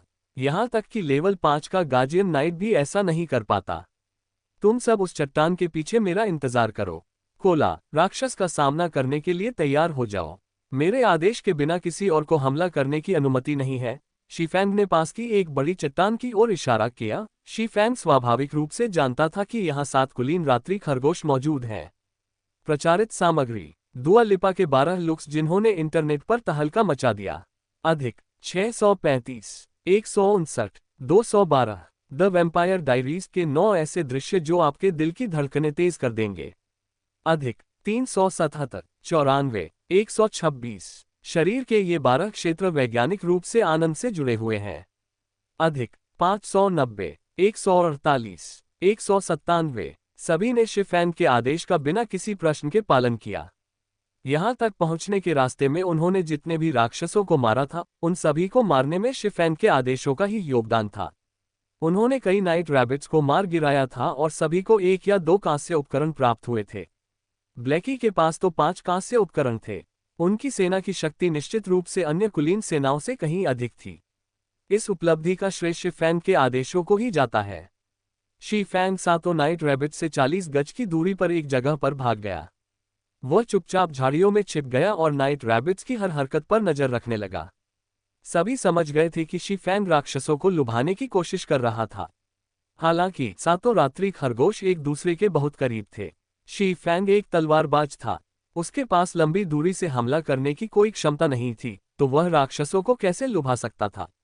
समय धीरे धीरे बीतता गया।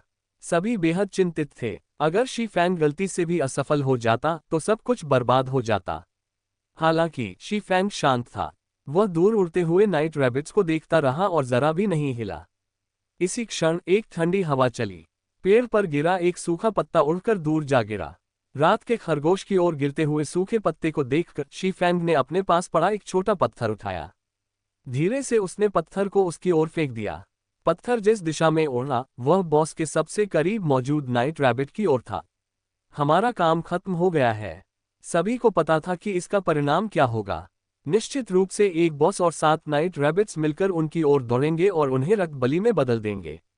जिस क्षण पत्थर नाइट रैबिट को लगने ही वाला था, संयोगवश एक सूखा पत्ता पत्थर और नाइट रैबिट के बीच आ गया। पत्थर सूखे पत्ते से टकराया और उसे चूर चूर कर रात के खरगोश पर जा गिरा। रात के खरगोश ने अचानक अपने आसपास देखने के लिए मुड़ा और उसे केवल एक पत्ता दिखाई दिया। लेकिन एक पत्ते के लगने से उसे इतना दर्द कैसे हो सकता है। इसके बाद रात का खरगोश अपने ठिकाने से निकलकर आसपास का जायजा लेने लगा। वह इधर उधर भटकता रहा, ये जाने बिना कि वह क्या ढूंढ रहा है।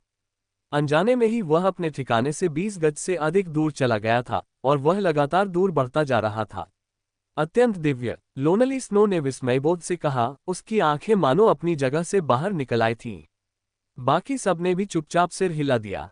रात के खरगोश को मारते हुए सूखे पत्ते पर निशाना लगाने के लिए किस प्रकार के सटीक निर्णय और लक्ष्य की आवश्यकता थी, जिससे रात के खरगोश की घृणा भ्रमित हो जाए और वह अंधाधुंध अपने लक्ष्य की तलाश करने लगे। इसे सर्वोच्च कौशल कहना भी अतिशयोक्ति नहीं होगी। क्या शीफैंग सचमुच नौसिखिया था? वह यहाँ आकर उन्हें मूर्ख बनाने वाला कोई गेमिंग का महारथी तो नहीं हो सकता, है ना? सिमोना, बाकी सब आप पर निर्भर है। शीफैंग चट्टान की ओर चल पड़ा। उसने सिमोना की ओर देखा और मुस्कुराते हुए उसके कंधे थपथपाए। शीफैंग की टिप्पणी सुनकर सममना ग्लूटोनस माउस अचानक घबरा गया। उसे समझ नहीं आ रहा था कि शीफैंग उससे क्या करवाना चाहता है। अगर उसने खराब प्रदर्शन किया और परिणामस्वरूप उसे दल से निकाल दिया गया, तो उसे मरने तक इसका पछतावा रहेगा। इस दौरान अच्छी पार्टी मिलना मुश्किल था, विशेषज्ञ नेतृत्व वाली पार्टी तो और भी मुश्किल। ऐसी पार्टी में शामिल होना तो नामुमकिन था, चाहे आप कितनी भी मिन्नतें क्यों न करें। चिंता मत करो, मैं तुम्हें कुछ भी खतरनाक नहीं करने दूंगा। तुम्हें बस एक ज्वाला परी को बुलाना है और मेरे निर्देशों का पालन करना है। तुम्हें और कुछ नहीं करना है, शीफैंग ने मुस्कुराते हुए कहा, जिससे लालची चूहे का डर थोड़ा कम हो गया। फिलहाल समनर्स उतने शक्तिशाली नहीं थे, इसका मुख्य कारण उनकी क्षमताओं की कमी थी। समनर्स का आक्रमण मुख्य रूप से उनके द्वारा बुलाए गए प्राणियों पर निर्भर करता था, जबकि उनका सामान्य आक्रमण कम क्षति पहुंचाने वाला मैजिक बुलेट था। हालांकि असाधारण कौशल वाला समरन एक अकेला योद्धा बनकर युद्ध कर सकता था। यह विशेष रूप से उन समनर्स के लिए सच था जो शक्तिशाली मौलिक प्राणियों को बुला सकते थे। वे एलीट राक्षसों को ऐसे मार सकते थे मानो वे खेल रहे हों। पार्टी नेताजी, निश्चिंत रहिए, मैं इसे जरूर करूंगा, लालची चूहे ने आदर भरे स्वर में ऊंची आवाज में कहा। वह एक ऐसे छात्र की तरह था जो अपने गुरु से मिला हो। बाकी सब लोग उस चट्टान से दूर रहें, 20 गज की दूरी सबसे अच्छी रहेगी। ध्यान रहे कि दूसरे राक्षस आकर्षित न हो। शफैंग ने मुड़कर बाकी साथियों से कहा। जी हाँ, पार्टी नेता। पार्टी के अन्य सदस्यों ने जोर से जवाब दिया। उनका वर्तमान रवैया पहले से बिल्कुल अलग था। शी फैंग सभी के प्रदर्शन को देखकर थोड़ा हैरान रह गया। अचानक से ये सभी इतने आज्ञाकारी कैसे हो गए? हालांकि शी फैंग को यह नहीं पता था कि उसने अभी अभी जो एक पत्थर फेंका था, उसने उन सभी को पूरी तरह से चौंका दिया था। वे शी फैंग की पत्थर फेंकने की तकनीक से बेहद प्रभावित थे। ऐसा कौशल और सटीकता किसी सामान्य व्यक्ति के बस की बात नहीं थी। पेशेवर खिलाड़ी भी शायद ऐसा न कर पाए। खेल में ताकतवर लोगों की पूजा करना एक आम बात थी। ये लेवल 1 के नौसिखिए भी अपवाद नहीं थे। इस समय शी फैंग को देखने का सबका नजरिया पूरी तरह बदल गया था। पहले वे सिर्फ इतना समझते थे कि शी फैंग एक अच्छा सेनापति है, लेकिन अब शी फैंग एक ऐसा शक्तिशाली व्यक्ति था जिसकी वे पूजा करते थे। उनके मन में शी फैंग के प्रति श्रद्धा का भाव धीरे धीरे जागृत हो गया था। एक तरफ खड़े होकर ब्लैकी ने लोनली स्नो के कंधों पर थपथपाते हुए गर्व से कहा, कैसा है भाई? फैंग का अनुसरण करना बुरा नहीं है ना? लोनली स्नो ने चुपचाप सिर हिलाया, शी फैंग का अनुसरण करने के अपने निर्णय पर प्रसन्नता व्यक्त करते हुए। शी फैंग निश्चित रूप से एक बीटा टेस्टर विशेषज्ञ था।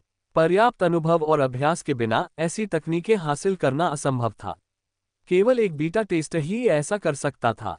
हाँ, भविष्य में तुम्हारी क्या योजना है? ब्लैकी ने अचानक पूछा। वह लोनली स्नो के बारे में तरह तरह के विचार सोचने लगा। ब्लैकी लोनली स्नो को अपने वर्कशॉप में शामिल करना चाहता था, भले ही वर्कशॉप अभी अस्तित्व में ही न हो।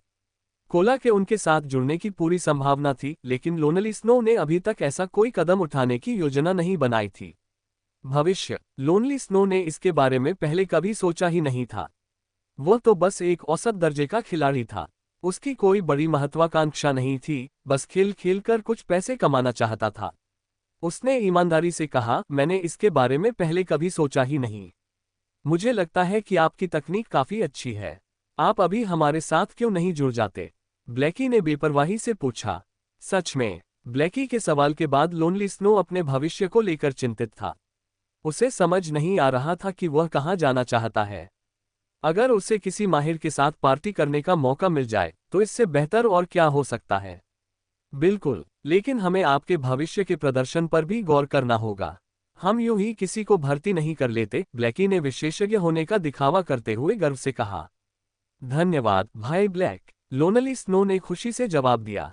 उसने कभी सोचा भी नहीं था कि उसकी किस्मत इतनी अच्छी होगी कि एक विशेषज्ञ की नज़र उस पर पड़ेगी।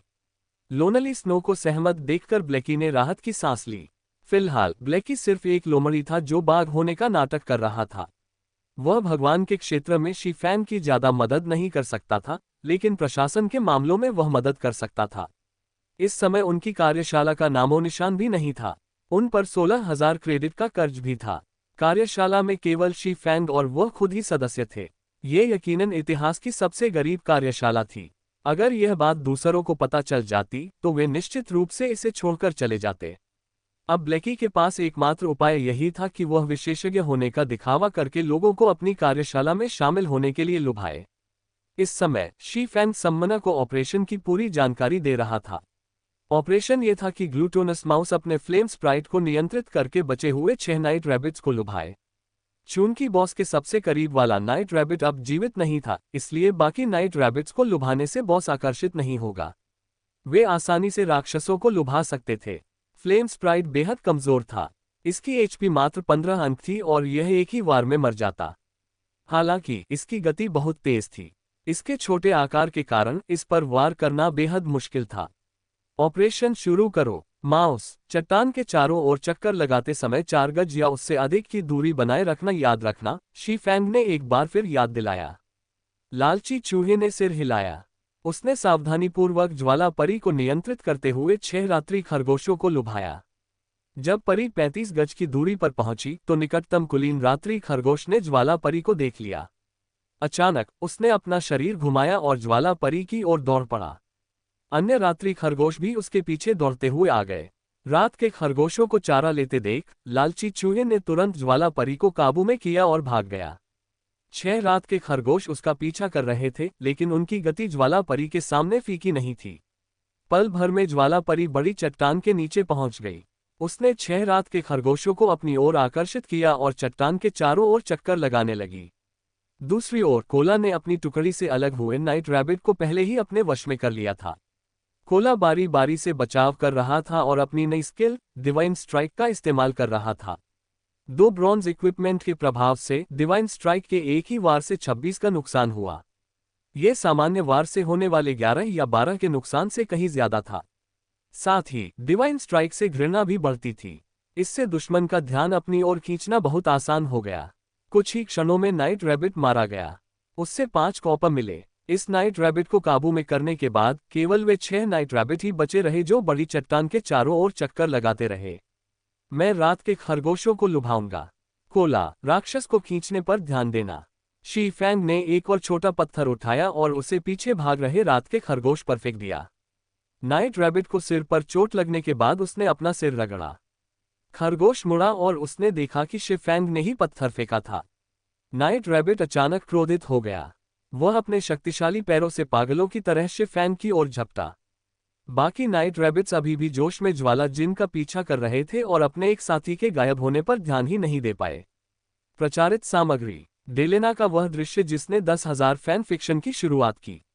अधिक 320, 80, 107, 79 साल की उम्र में भी मर्दाना ताकत 10 गुना कैसे बनी। अधिक 550, 138, 183। सभी लोग उनके शानदार प्रदर्शन को निहार रहे थे। अधिक 92, 23, 31। इसे प्राप्त करो। यह देखकर कि रात्रि खरगोश दल से केवल 20 गज की दूरी पर था, शी फैंग ने आदेश दिया।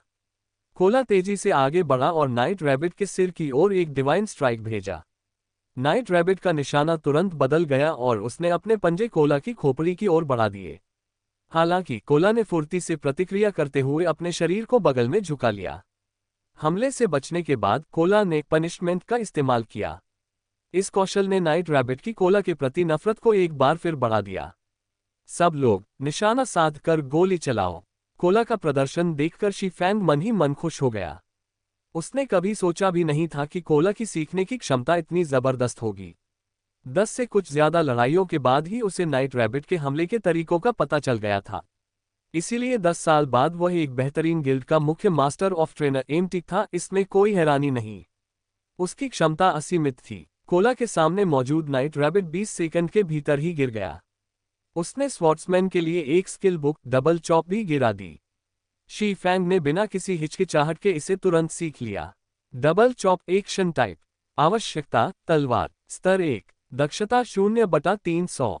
तेजी से 2 बार क्षति पहुंचाता है। तलवार के प्रत्येक वार से 120% जोड़ 1/5 क्षति होती है। साथ ही रक्तस्राव का प्रभाव 20% बढ़ जाता है। अवधि 10 सेकंड है। इसे अधिकतम 5 बार तक स्टैक किया जा सकता है। Cooldown 8 second. इस कौशल पुस्तक ने शी फैंग की विस्फोटक शक्ति को बहुत बढ़ा दिया था। कौशल के अभ्यस्त होने की समस्या तो शी फैंग के लिए थी ही नहीं। 10 वर्षों तक तलवारबाज के रूप में अभ्यास करने के बाद इस पेशे से जुड़े कौशल शी फैंग के रग रग में समा गए थे। जैसे ही शी फैंग इन कौशलों को सीख लेता, वह इनका भरपूर उपयोग कर सकता था। शी फैंग ने एक एक करके शेष 5 नाइट रैबिट्स को भी अपनी ओर आकर्षित कर लिया था। दल ने एक एक करके खरगोशों को मार डाला और अंतिम नाइट रैबिट की मृत्यु के बाद शी फैंग के शरीर के चारों ओर एक सुनहरी चमक दिखाई दी। वह लेवल 2 पर पहुंच गया था। इसी दौरान 5 नाइट रैबिट्स ने दल को गार्जियन नाइट्स के लिए कांस्य प्लेट कवच का एक टुकड़ा भेंट किया। इस कवच से कोला का HP 390 अंक और रक्षा 56 अंक तक बढ़ गई। इससे नाइट रैबिट सरदार विली के विरुद्ध प्रतिरोध करने की कोला की क्षमता भी बढ़ गई। सभी पहरेदार एलीट मारे जा चुके थे। अब खुले मैदान में केवल बॉस विली ही बचा था। इस समय विली जमीन पर लेटा हुआ सो रहा था। वह बीच बीच में अपनी पीठ खुजला रहा था। उसे अपने लापता साथियों का जरा भी एहसास नहीं था। सब लोग अभी आराम कर लीजिए, मैं थोड़ी देर में विली पर हमला करने का तरीका समझाऊंगा। शी फैंग चाहता था कि सब लोग पहले थोड़ा शांत हो जाएं। विली का सामना करना आसान नहीं होगा। इस लड़ाई में बहुत एकाग्रता की आवश्यकता होगी क्योंकि एक भी गलती सबको एक साथ मौत के घाट उतार सकती है। शी फैंग का आदेश सुनकर सभी लोग आराम करने के लिए बैठ गए। उन्होंने खा पीकर अपनी सर्वोत्तम स्थिति में वापस आने का प्रयास किया। शी फैंग ने अपना एट्रीब्यूट पैनल खोलते समय अपनी उंगली हिलाई और कांपने लगी। वह हाल ही में लेवल 2 पर पहुंचा था। एबिसल ब्लेड की बदौलत उसे मिले फ्री एट्रीब्यूट पॉइंट्स अन्य खिलाड़ियों से 2 पॉइंट्स अधिक थे। अपने पॉइंट्स के साथ वह औसत खिलाड़ी की तुलना में थोड़े अधिक विकल्प चुन सकता था। शुरुआती दौर में तलवारबाज की चपलता के लिए 20 अंक ही काफी थे। हालांकि शी फैंग ने इसे बढ़ाकर 30 अंक कर दिया। चपलता 30 अंक तक पहुंचने पर शरीर की लचीलेपन में एक निश्चित वृद्धि होती है। इसके बाद शी फैंग ने शेष अंक शक्ति में जोड़ दिए, जिससे उसके लिए बॉस से मुकाबला करना आसान हो गया। शी फैंग के पास कांस्य के 3 उपकरण, एक रहस्यमय लोहे की अंगूठी और एक जादुई हथियार था। शी फैंग की क्षमताएं लगभग उसकी अपनी आवश्यकताओं के अनुरूप थीं। पात्र: ये फैंग मानव, संबद्ध राज्य, तारा चंद्रमा। शीर्षक: 1000 की शक्ति।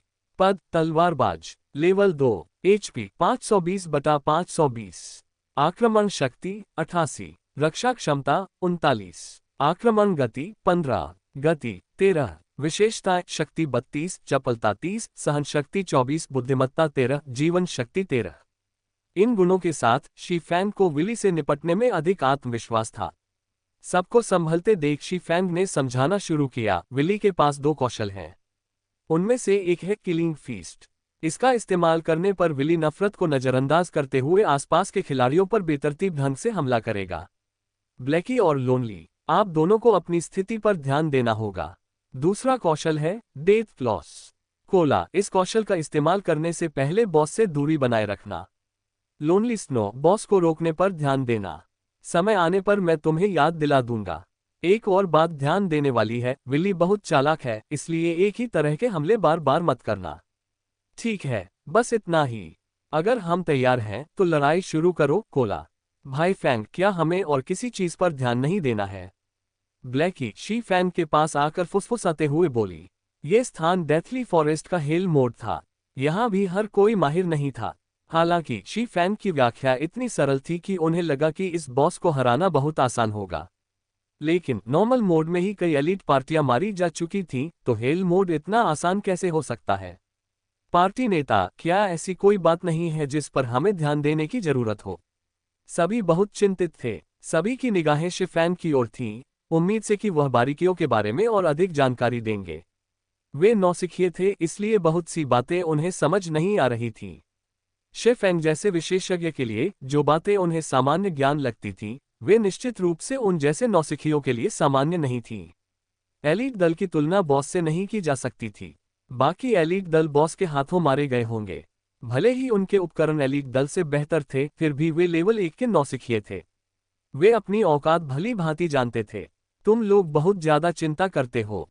शांत हो जाओ। जब समय आएगा मैं तुम्हें बता दूंगा कि क्या करना है और कब करना है, इसलिए चिंता मत करो। कोला: लड़ाई शुरू करो और ध्यान रखना कि ज्यादा से ज्यादा चकमा देना है। एक अकेला हीलर बॉस के हमले का मुकाबला नहीं कर पाएगा। शी फैंग मुस्कुराया। उसे लगा कि उसके साथी काफी दिलचस्प हैं। वे बारीकियों को लेकर उसकी सोच से कहीं ज्यादा गंभीर थे। अपने पिछले जीवन में शी फैंग ने शैडो के कप्तान के रूप में अनगिनत बार हेल मोड डंगनों में प्रवेश किया था। उन दिनों में 100 सैनिकों वाले डंगनों की भी कोई कमी नहीं थी। तो भला वह कुछ नौसिखियों को एक छोटे से बॉस को हराने का तरीका कैसे नहीं जानता होगा? कोला के पास इसके अलावा कोई विकल्प नहीं था कि वह पूरी ताकत से हमला करे। कोला के नजर में आते ही विली अचानक उछल पड़ा। कोला को देखते ही उसके मुंह में पानी आ गया और उसके लोहे के 2 जोड़ी पंजे आपस में उलझकर चिंगारियां पैदा करने लगे। कोला ने स्पष्ट रूप से विली के हिंसक हृदय को उत्तेजित कर दिया था। उसने अपने लोहे के पंजे उठाए और तेजी से कोला की ओर दौड़ पड़ा। हीलिंग शुरू करो। सभी डैमेज डीलर्स विली के अंगों पर हमला करने के लिए तैयार हो जाओ। विली का भयावह रूप देखकर शी फैंग ने आदेश दिया। जैसे ही शी फैंग ने बोलना समाप्त किया, विली कोला के सामने आ गया। इससे पहले कि कोला कुछ प्रतिक्रिया कर पाता, उसके नुकीले पंजे आसमान से नीचे गिरे और कोला की गर्दन पर वार कर दिए। पेंग! कोला ने सहज ही अपने कवच का इस्तेमाल करके स्टील के पंजों को रोका, जिससे चिंगारियों की 3 चमकदार लकीरें बन गईं। कवच पर भी पंजों के 3 निशान रह गए। जबरदस्त हमले के कारण कोला को अपने शरीर को स्थिर करते हुए 5-6 कदम पीछे हटना पड़ा। उसके सिर के ऊपर -103 का नुकसान दिखाई दिया। इससे पहले कि कोला हमला कर पाता, विली ने एक बार फिर अपनी ढाल लहराई। इस बार कोला अपनी ढाल से हवा में उड़ गया और उसे -105 अंकों का नुकसान हुआ। ठीक इसी क्षण कोला को हील मिली और उसके 43 HP ठीक हो गए। कोला को हुए नुकसान की तुलना में ये बहुत कम था। सभी लोग स्तब्ध रह गए। बॉस की गति और मारक क्षमता बेहद भयावह थी। अगर कोला के पास कांसे के 2 उपकरण न होते, या अगर उसने अपनी ढाल से हमलों को न रोका होता, तो वह इन 2 वारों में ही मर जाता। लोनली स्नो, विली पर चार्ज का इस्तेमाल करो। ब्लैकी, ईविल विप का इस्तेमाल करो। शी फैंग को ऐसी स्थिति की पहले से ही उम्मीद थी। उसने तुरंत ब्लैकी को एक बंधन कौशल का उपयोग करने का निर्देश दिया। लोनली स्नो ने विली के अगले हमले को रोकने के लिए चार्ज का इस्तेमाल करके जवाबी कार्रवाई की और कोला की जान बचाई। हालांकि लोनली स्नो के हमले से विली को केवल -11 का नुकसान हुआ था। वह ये देखकर अचंभित रह गया। उसने अपने अधिकांश एट्रीब्यूट पॉइंट स्ट्रेंथ में लगाए थे और उसके पास कांसे के 2 उपकरण भी थे। फिर भी उसने इतना कम नुकसान पहुंचाया था। यह ध्यान देने योग्य है कि उसके सामने मौजूद बॉस के पास 6000 एचपी थे। ब्लैकी ने भी एक तरफ से मंत्रोच्चार समाप्त किया और अपना ईविल विप बाहर निकाला। अचानक काले रंग के कांटों की 5 लकीरों ने विली के पैरों को जकड़ लिया। शी फैंग ने मौका पाकर विली के पीछे से उस पर हमला कर दिया। हाथ में अगाध तलवार लिए उसने विली की गर्दन पर डबल चॉप का इस्तेमाल किया, जिससे उसे -66 और -67 का नुकसान हुआ। उसके हमले से रक्तस्राव का प्रभाव भी उत्पन्न हुआ, जिससे विली को हर सेकंड 8 एचपी का नुकसान हुआ और यह प्रभाव 10 सेकंड तक बना रहा। भारी क्षति के कारण विली ने तुरंत अपनी घृणा शी फैंग की ओर मोड़ दी। हालांकि शी फैंग ने उसे कोई मौका नहीं दिया। अपनी 30 चपलता के बल पर शी फैंग ने आसानी से स्टील के पंजों से बचते हुए विली से 5 गज की दूरी पर खुद को प्रकट किया। आओ आओ आओ, विली गुस्से से दहाड़ते हुए शी फैंग की ओर दौड़ा। दूर से हमला करने वाले खिलाड़ी हमला शुरू करें। कोला, जब तुम ठीक हो जाओ तो इधर आओ और विली को संभालो। शी फैंग ने विली के पंजों से बचते हुए व्यवस्थित रूप से पीछे हटना शुरू कर दिया। हालांकि शी फैंग को देख रहे बाकी लोग स्तब्ध रह गए। ऐसा इसलिए हुआ क्योंकि विली के पंजे हर बार हमला करते समय शी फैंग की खोपड़ी को छूते थे, जिससे उसके बाल उड़ने लगते थे। हालांकि सभी लोग हैरान थे, लेकिन उन्होंने हमला करना बंद नहीं किया। लगातार जादुई हमले होते रहे। वहीं लोनली स्नो ने विली के पीछे व्हिरलविंड स्लैश का इस्तेमाल किया। हालांकि इनमें से किसी भी हमले से -20 अंक से अधिक का नुकसान नहीं हुआ। विली की एचपी धीरे धीरे कम होती गई। जब कभी कभार शी फैंग उस पर हमला करता तो उसकी एचपी 1 खंड कम हो जाती थी। पल भर में विली की एचपी घटकर 90% रह गई। विली क्रोधित हो उठा और अपने पंजों से बेतहाशा नाचने लगा। उसने डेथ क्लॉज का इस्तेमाल किया, जिससे उसकी आक्रमण गति बहुत बढ़ गई। शी फैंग बाल बाल बच गया। सौभाग्य से उसने रसातल तलवार का इस्तेमाल करके हमले को रोक दिया, जिससे उसे केवल -130 का नुकसान हुआ। इसी क्षण कोला पूरी ताकत से आगे बढ़ा। उसने विली के सिर पर डिवाइन स्ट्राइक का इस्तेमाल किया, जिसके बाद पनिशमेंट का प्रयोग किया। कई हमलों के बाद ही विली की घृणा कोला की ओर मुड़ी। घृणा के परिवर्तन ने विली के डेथ क्लॉज को भी बाधित कर दिया, जिससे विली अपनी सामान्य स्थिति में लौट आया। विली को निशाना बदलते देख शी फैंग ने थंडरिंग फ्लैश का इस्तेमाल किया। बिजली की 3 लकीरें विली के शरीर से गुजरी, जिससे उसे -92, -116 और -137 का नुकसान हुआ। साथ ही इससे विली को नुकसान बढ़ाने का प्रभाव मिला, जिससे दूसरों को उसे 20% अधिक नुकसान पहुंचाने की शक्ति मिली। विली के साथ लड़ाई काफी आसान हो गई। ब्लैकी लगातार डार्क एरो चला रहा था, जिनमें से प्रत्येक से -50 से अधिक का नुकसान हो रहा था, जबकि बाकी लोग विली को केवल -20 से अधिक का नुकसान ही पहुंचा पाए। बुरी तरह पिटने के बाद विली शी फैंग पर हमला करने ही वाला था कि कोला ने एक बार फिर डिवाइन स्ट्राइक और पनिशमेंट का इस्तेमाल किया। विली की घृणा तुरंत कोला की ओर लौट गई। जब विली कोला की ओर मुड़ा तो शी फैंग ने उस पर एक वार किया। इस तरह शी फैंग और कोला ने बारी बारी से विली को उकसाया, जिससे वह किसी भी खिलाड़ी पर हमला करने में असमर्थ हो गया। विली की एचपी लगातार घटती रही जब तक कि वह 30% तक नहीं पहुंच गई। विली बेकाबू हो गया और उसका शरीर कई गुना बढ़ गया। हाथापाई करने वाले खिलाड़ी बॉस से दूर रहें। ब्लैकी, ईविल विप का इस्तेमाल करो। हीलर, मुझे ठीक करो। शी फैंग ने जोर से चिल्लाया। अपनी मौजूदा हालत में विली निश्चित रूप से अपना सबसे बड़ा हमला किलिंग फीस्ट करने वाला था। शी फैंग का आदेश सुनते ही लोनली स्नो और कोला तुरंत बॉस से दूर हट गए, जिससे शी फैंग को बॉस का सामना अकेले ही करना पड़ा। जब वे दोनों 10 गज की दूरी से बाहर निकल गए तो विली गायब हो गया। किसी को समझ नहीं आया कि क्या हुआ था। जब विली दोबारा प्रकट हुआ तब तक वह शी फैंग की पीठ पर पहुंच चुका था और उसके लोहे के पंजे अचानक नीचे आ गए। शी फैंग इसके लिए पहले से ही तैयार था। उसने अपनी तलवार से पंजों को रोका। हालांकि इस हमले को रोकने के तुरंत बाद विली एक बार फिर गायब हो गया और शी फैंग के पीछे फिर से प्रकट हो गया। 2 सेकंड के भीतर ही विली ने शी फैंग की पीठ पर 7 बार हमला किया। सौभाग्य से शी फैंग की फुर्ती 30 अंक तक पहुंच चुकी थी। यह विली की गति का मुकाबला करने के लिए मुश्किल से ही पर्याप्त थी। हालांकि शी फैंग द्वारा रोके गए प्रत्येक हमले से उसकी काफी मात्रा में एचपी कम हो रही थी। उसे मिलने वाले उपचारों से भी उसकी एचपी लगातार बढ़ती जा रही थी। -96, -97, जोड़ 4 6, -96, -97, जोड़ 4 8, जोड़ 3 2, -96, -97, जोड़ 4 6। अगर शी फैंग के पास 520 एचपी नहीं होते और वह अपने ऊपर आने वाले हर पंजे को नहीं रोकता, तो शी फैंग विली के किलिंग फीस्ट से 100% निश्चित रूप से मर जाता। इस समय शी फैंग की शेष एचपी 100 अंक तक नहीं पहुंची थी। इसे हटाओ, शी फैंग ने जोर से चिल्लाया। अपना सबसे बड़ा दांव खेलने के बाद विली कमजोर अवस्था में आ जाता था। यही उसे खत्म करने का सही मौका था। सभी ने लगातार विली पर हमले किए, जिससे अंततः विली की शेष 30% एचपी भी खत्म हो गई। इसके परिणामस्वरूप 4 आइटम गिरे। जैसे ही सब राहत की सांस लेने वाले थे, शी फैंग ने सबकी स्थिति पर एक नजर डाली। हीलर ड्राउजी स्लॉथ की बची हुई एमपी 20% तक भी नहीं पहुंची थी और बाकी जादूगरों की एमपी 10% तक भी नहीं पहुंची थी। शी फैंग ने जल्दी से कहा, सब लोग बैठ जाओ और तुरंत आराम करो। सभी लोग असमंजस में थे। क्या बॉस की अभी अभी मृत्यु नहीं हुई थी? उन्हें इतनी जल्दी क्यों थी? फिर भी सभी ने शी फैंग के आदेश का पालन करते हुए बैठकर आराम करने का फैसला किया। 5 सेकंड के लिए भी वे बैठकर खाना पीना करके थोड़ा आराम नहीं कर पाए थे कि अचानक एक भयानक दहाड़ सबकी कानों में गूंज उठी। उस दहाड़ ने पूरे मृत्युवन को हिला दिया और उसके बाद जंगल के भीतर से एक काली परछाई निकल आई। काली परछाई एक विशालकाय वेयरवुल्फ थी। वेयरवुल्फ ने विली के शव को देखा, फिर शी फैंग और बाकी लोगों की ओर देखा। उसकी काली आंखें अचानक लाल हो गईं। जैसे ही वह दहाड़ने वाला था, शी फैंग विंड ब्लेड लेकर उसकी ओर दौड़ा।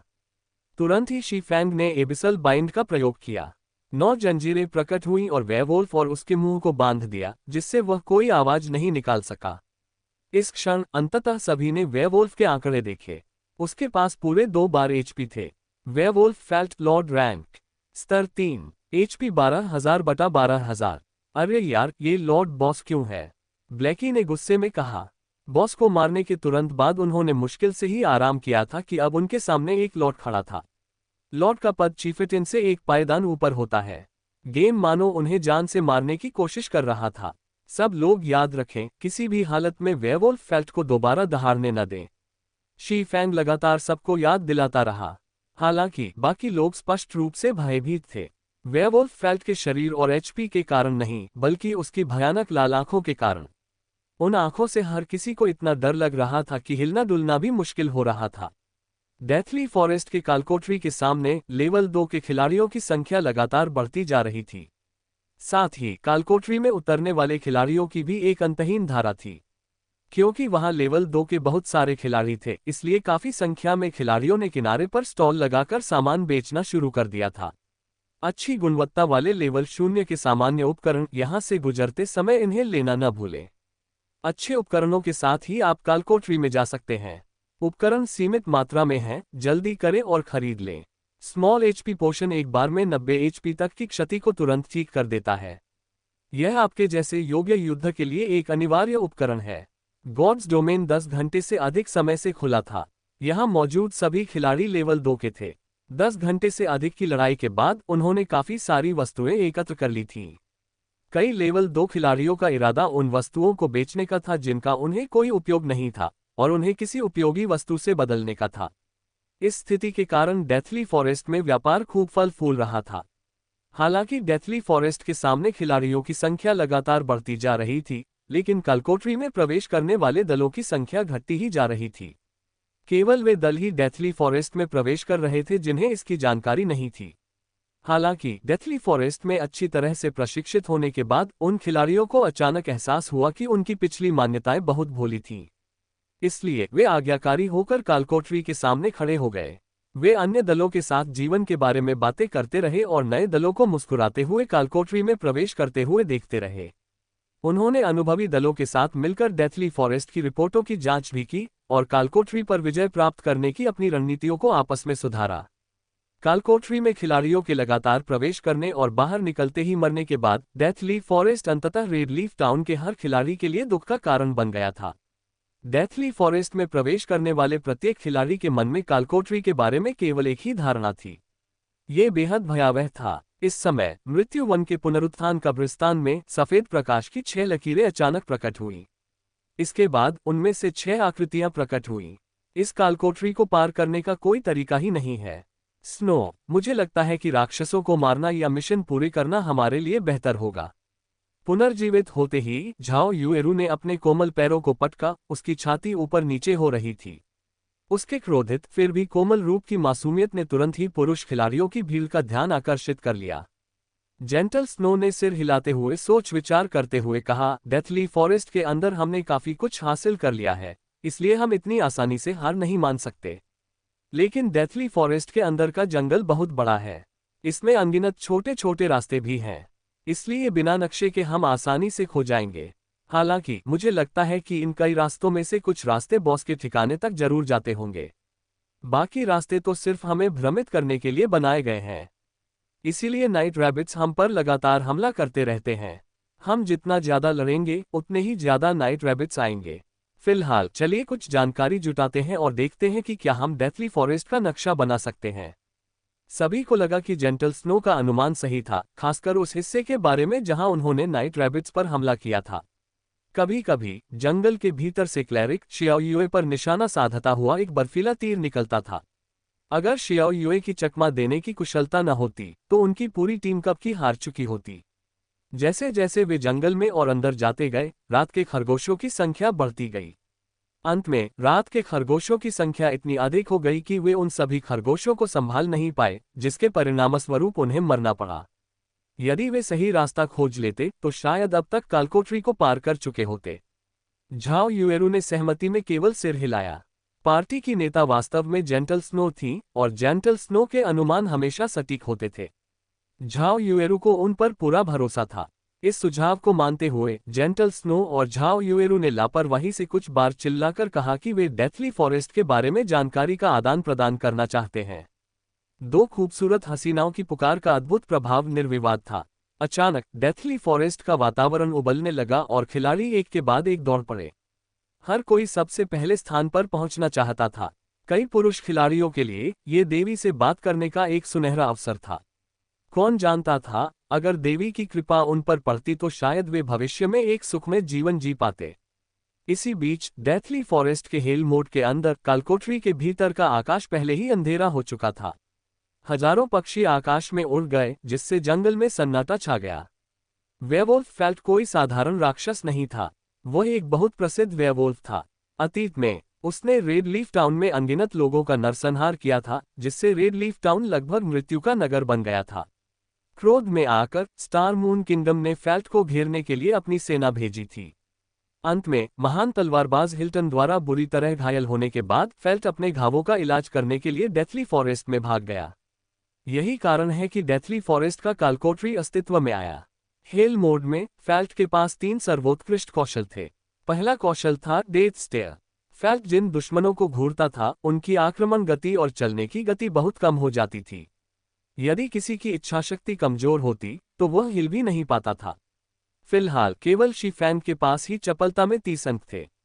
अपने 3 छिपे हुए बुनियादी कौशलों को सक्रिय करने के बाद उसे मृत्यु की घूरती निगाहों के प्रति कुछ हद तक प्रतिरोधक क्षमता प्राप्त हो गई। बाकी लोगों की प्रतिक्रियाएं बहुत धीमी हो गईं। इसीलिए वेयरवुल्फ फेल्ट को काबू में रखने का काम शी फैन के हाथ में था, जबकि ड्राउजी स्लॉथ लगातार शी फैन को हील कर रहा था। हालांकि ड्राउजी स्लॉथ की मंत्रोच्चारण गति आधी हो गई थी। जहां तक हाथापाई करने वाले खिलाड़ियों की बात है, वे बिल्कुल भी मददगार नहीं थे। लेकिन ऐसा इसलिए नहीं था कि वे मदद करना नहीं चाहते थे, बल्कि इसलिए था कि उनके पास मदद करने का कोई तरीका ही नहीं था। वेयरवुल्फ फेल्ट की आक्रमण गति बहुत तेज थी, इतनी तेज कि वे उसके हमलों पर प्रतिक्रिया ही नहीं कर पा रहे थे। ऐसा लग रहा था मानो वे किसी वुक्सिया उपन्यास से निकले हुए माहिर योद्धा का सामना कर रहे हों। आम लोगों के पास दखल देने का कोई मौका ही नहीं था। अगर वे युद्ध में कूद पड़ते तो और भी मुसीबत खड़ी कर देते। इसलिए किनारे खड़े होकर देखना ही बेहतर था। फिलहाल केवल दूर से हमला करने वाले जादूगर ही नुकसान पहुंचा रहे थे। हालांकि नुकसान की मात्रा बहुत कम थी, यहां तक कि ब्लैकी के डार्क एरो भी केवल -24 का नुकसान पहुंचा रहे थे। अकेले गर्जना को रोको। फेल्ट को अचानक सांस लेते देख शी फैंग तुरंत चिल्लाया। लोनली स्नो ने इस पल के लिए काफी पहले से तैयारी कर रखी थी। तुरंत ही वह आगे बढ़ा और चार्ज का इस्तेमाल किया, जिससे फेल्ट एक सेकंड के लिए बेहोश हो गया। फिर वह तेजी से पीछे हट गया। Ads by pub future ads. Shi Fang ने थंडरिंग फ्लैश, डबल चॉप और चॉप का इस्तेमाल करने का मौका लपक लिया। एक के बाद एक हमले फेल्ट की छाती पर पड़े। फेल्ट के सांस लेने से पहले ही उसने मुंह भर खून उगल दिया। शी फैंग ने उसे भयानक -500 का नुकसान पहुंचाया था। पलक झपकते ही फेल्ट की एचपी घटकर 78% रह गई। वहां मौजूद सभी लोग दंग रह गए। शी फैंग के शक्तिशाली कारनामों को देखकर उनके मुंह से बस एक ही शब्द निकला, अद्भुत। वे शी फैंग की दृष्टि से और भी ज्यादा प्रभावित हुए। उन्होंने फेल्ट के शरीर में ऐसी कमजोरी खोज निकाली थी। अब सभी को पूरा यकीन हो गया कि शी फैंग उतना सीधा साधा नहीं है जितना दिखता है। हालांकि शी फैंग ने कोई खास उत्साह नहीं दिखाया। भले ही उन्होंने हेल्स रोर को रोककर पूरी टीम के मारे जाने से बचा लिया था, लेकिन इससे उल्टा असर पड़ेगा।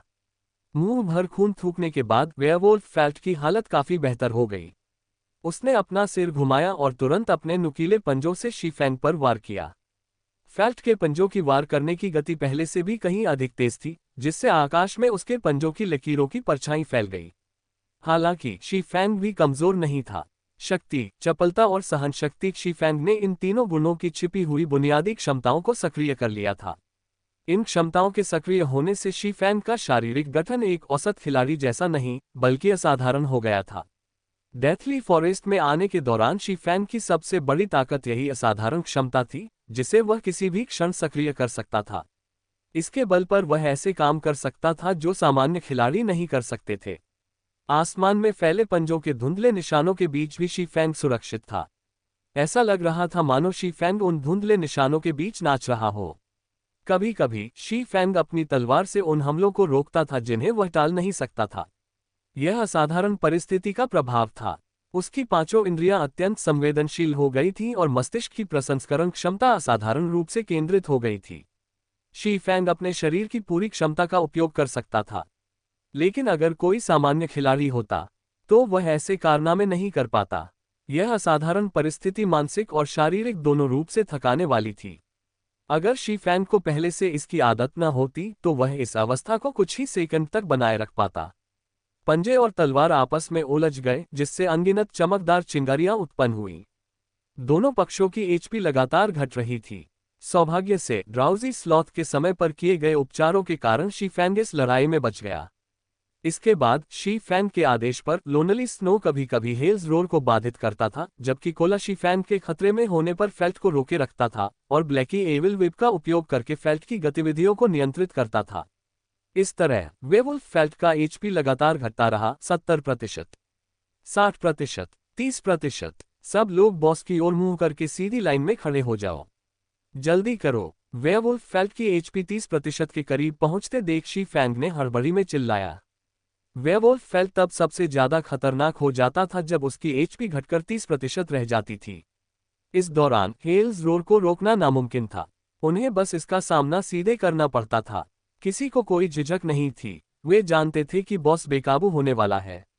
उन्होंने तुरंत कार्रवाई की और वेवुल्फ फेल्ट के खिलाफ एक सीधी रेखा बनाकर खड़े हो गए, साथ ही उससे 30 गज की दूरी भी बनाए रखी। जैसे ही वेवुल्फ फेल्ट की एचपी 30% तक पहुंची, उसके फर का रंग बदलने लगा। पल भर में ही उसके फर बर्फ जैसे सफेद हो गए और उसकी आंखों से खून की 2 धारें बहने लगीं। उसकी छाती भी तेजी से फूलने लगी, मानो वह कोई फूला हुआ मेढक हो। शी फैंग ने तुरंत ग्रेविटी लिबरेशन को सक्रिय किया और तेजी से बाकी सभी के सामने पहुंच गया। कोला, मुझ पर सुरक्षा आशीर्वाद का प्रयोग करो। शी फैंग ने जोर से चिल्लाया।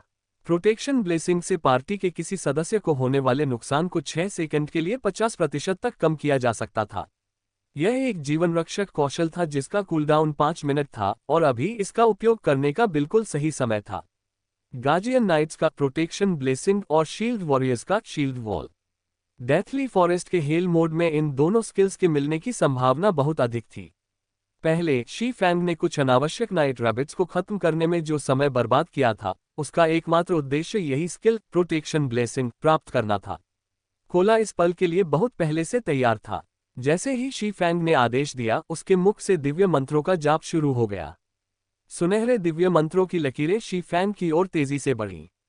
सुरक्षा का आशीर्वाद। अचानक शी फैंग अनगिनत सुनहरे दिव्य ग्रंथों से घिर गया, जिनसे एक चकाचौंध भरी सुनहरी रोशनी निकल रही थी। उसी समय पंक्ति के पीछे मौजूद सुस्त आलसी व्यक्ति ने लगातार रिकवर और लाइफ प्रेयर का प्रयोग किया, जिससे शी फैंग का एचपी पूरी तरह से भर गया और वह अपनी सर्वश्रेष्ठ स्थिति में लौट आया। एक भीषण हमले के लिए तैयार हो जाओ। मेरी पीठ का साथ बिल्कुल मत छोड़ना। वेयरवुल्फ फेल्ट की दृष्टि उनकी ओर मुड़ते देख शी फैंग ने अपनी छाती पर अगाध तलवार रखते हुए आदेश दिया। शी फैंग की बातें सुनकर सभी लोग तनाव में आ गए। शुरू से ही उनमें साहस नहीं था, अब उनके दिल बेतहाशा धड़कने लगे। वेयरवुल्फ फेल्ट द्वारा अपनी शक्ति का प्रयोग करने से पहले ही वे ठंडे पसीने से तरबतर हो रहे थे। अचानक वेयरवुल्फ फेल्ट हिलने लगा। उसकी फैली हुई छाती ऊपर की ओर बढ़ने लगी, उसके गले से होते हुए उसके मुंह तक पहुंच गई।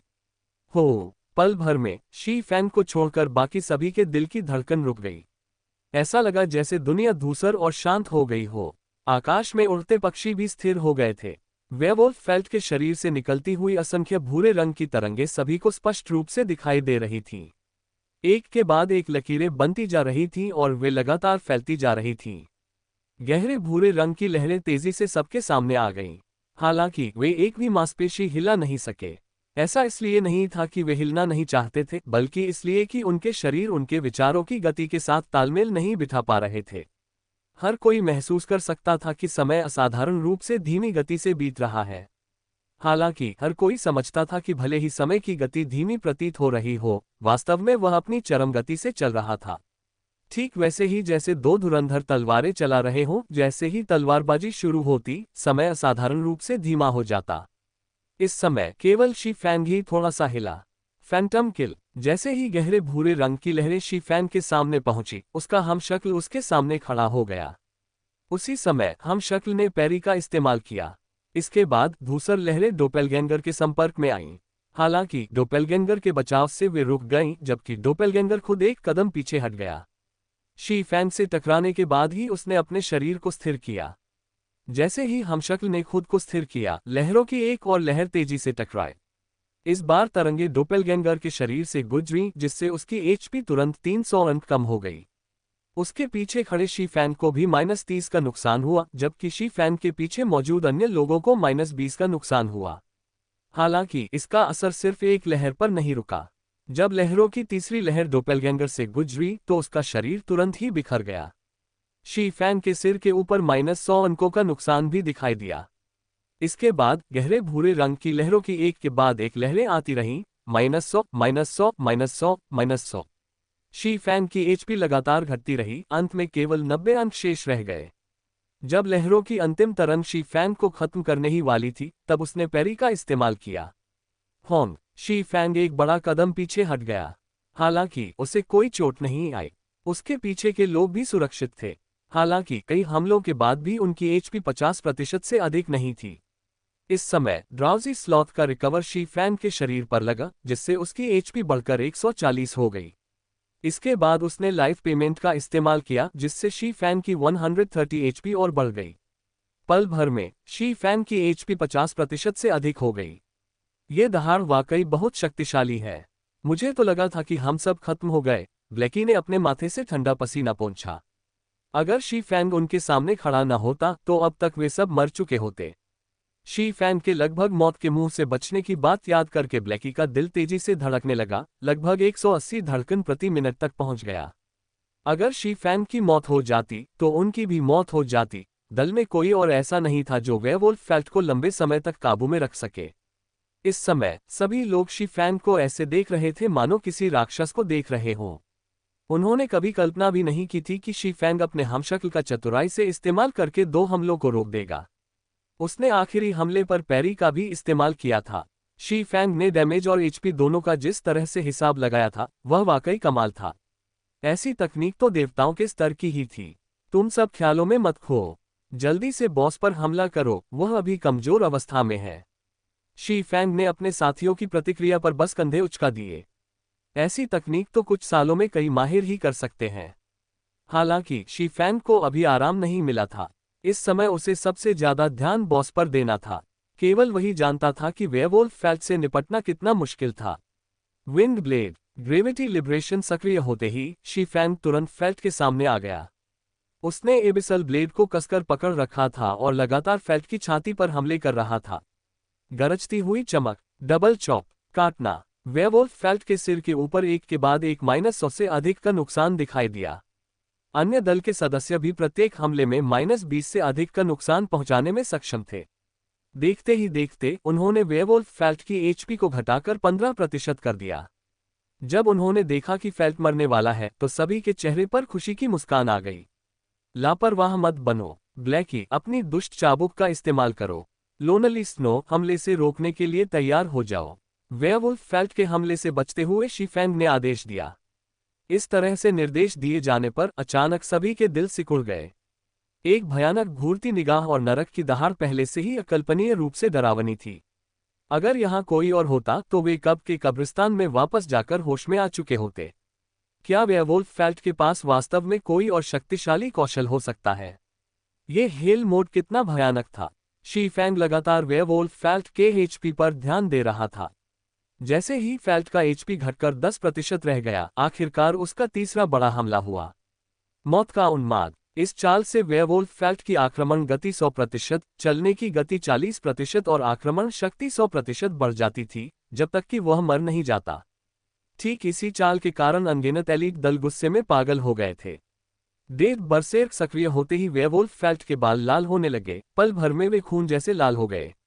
उसकी लाल आंखें और नुकीले दांतों को देखकर फेल्ट बिल्कुल किसी ब्लड फियन जैसा लग रहा था। उसकी भयानक शक्ल देखकर सब लोग अनजाने में एक कदम पीछे हट गए। फेल्ट से निकलने वाले खतरे का एहसास उन्हें साफ तौर पर हो रहा था। शी फैंग ने एक और डबल चॉप का इस्तेमाल किया, जिससे ब्लीडिंग प्रभाव 5 परतों तक बढ़ गया। इसके बाद वह घूमकर भाग गया। डेथ बरसेर्क सक्रिय होने के बाद लेवल 5 से नीचे कोई भी फेल्ट को रोक नहीं सकता था।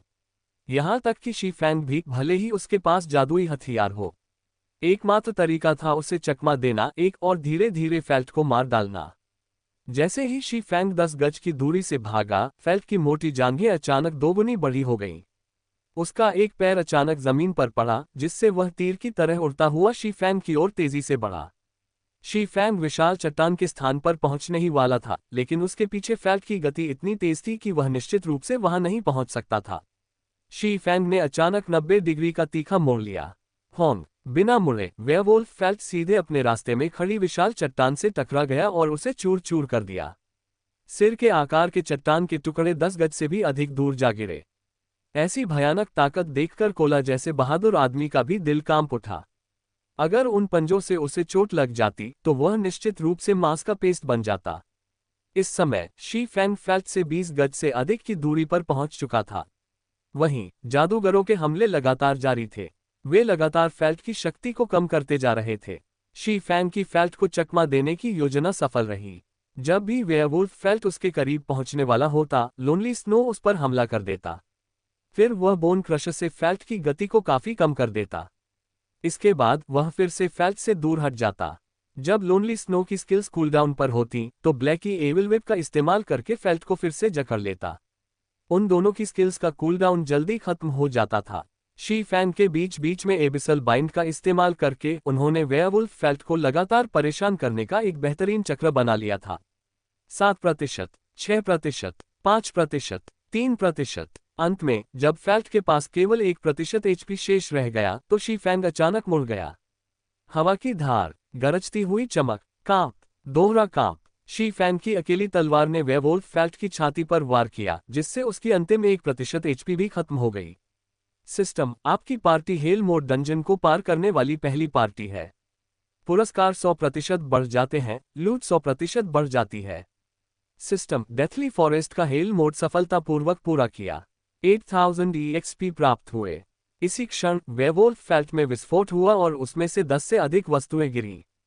उनमें से एक ऐसी थी जिसे देखकर शी फैंग की आंखें चमक उठीं। क्रिम्सन ब्लेड, वह तलवार ताजे खून के रंग की थी। उससे हल्की लाल चमक निकल रही थी और ब्लेड के किनारों से लाल रंग की कुछ बूंदें टपक रही थीं। पूरी तलवार से एक घना घातक आभा मंडल निकल रहा था। शी फैंग ने कभी कल्पना भी नहीं की थी कि बेहद कम संभावना वाली वस्तु वास्तव में उसके सामने प्रकट हो जाएगी। टेल नोट्स। वन काइट वीडियो गेम और अन्य जगहों पर प्रयुक्त एक शब्द जिसका अर्थ है जब एक रेंज्ड फाइटर दौड़ते हुए और गोली चलाते हुए हैंड टू हैंड फाइटर से झड़प करता है। इसके दो उद्देश्य हो सकते हैं: क हैंड टू हैंड रेंज से बाहर रहते हुए दुश्मन को नुकसान पहुंचाना, या ख दुश्मन को अपने पीछे दौड़ाना ताकि आप उसे किसी विशिष्ट स्थान पर ले जा सकें।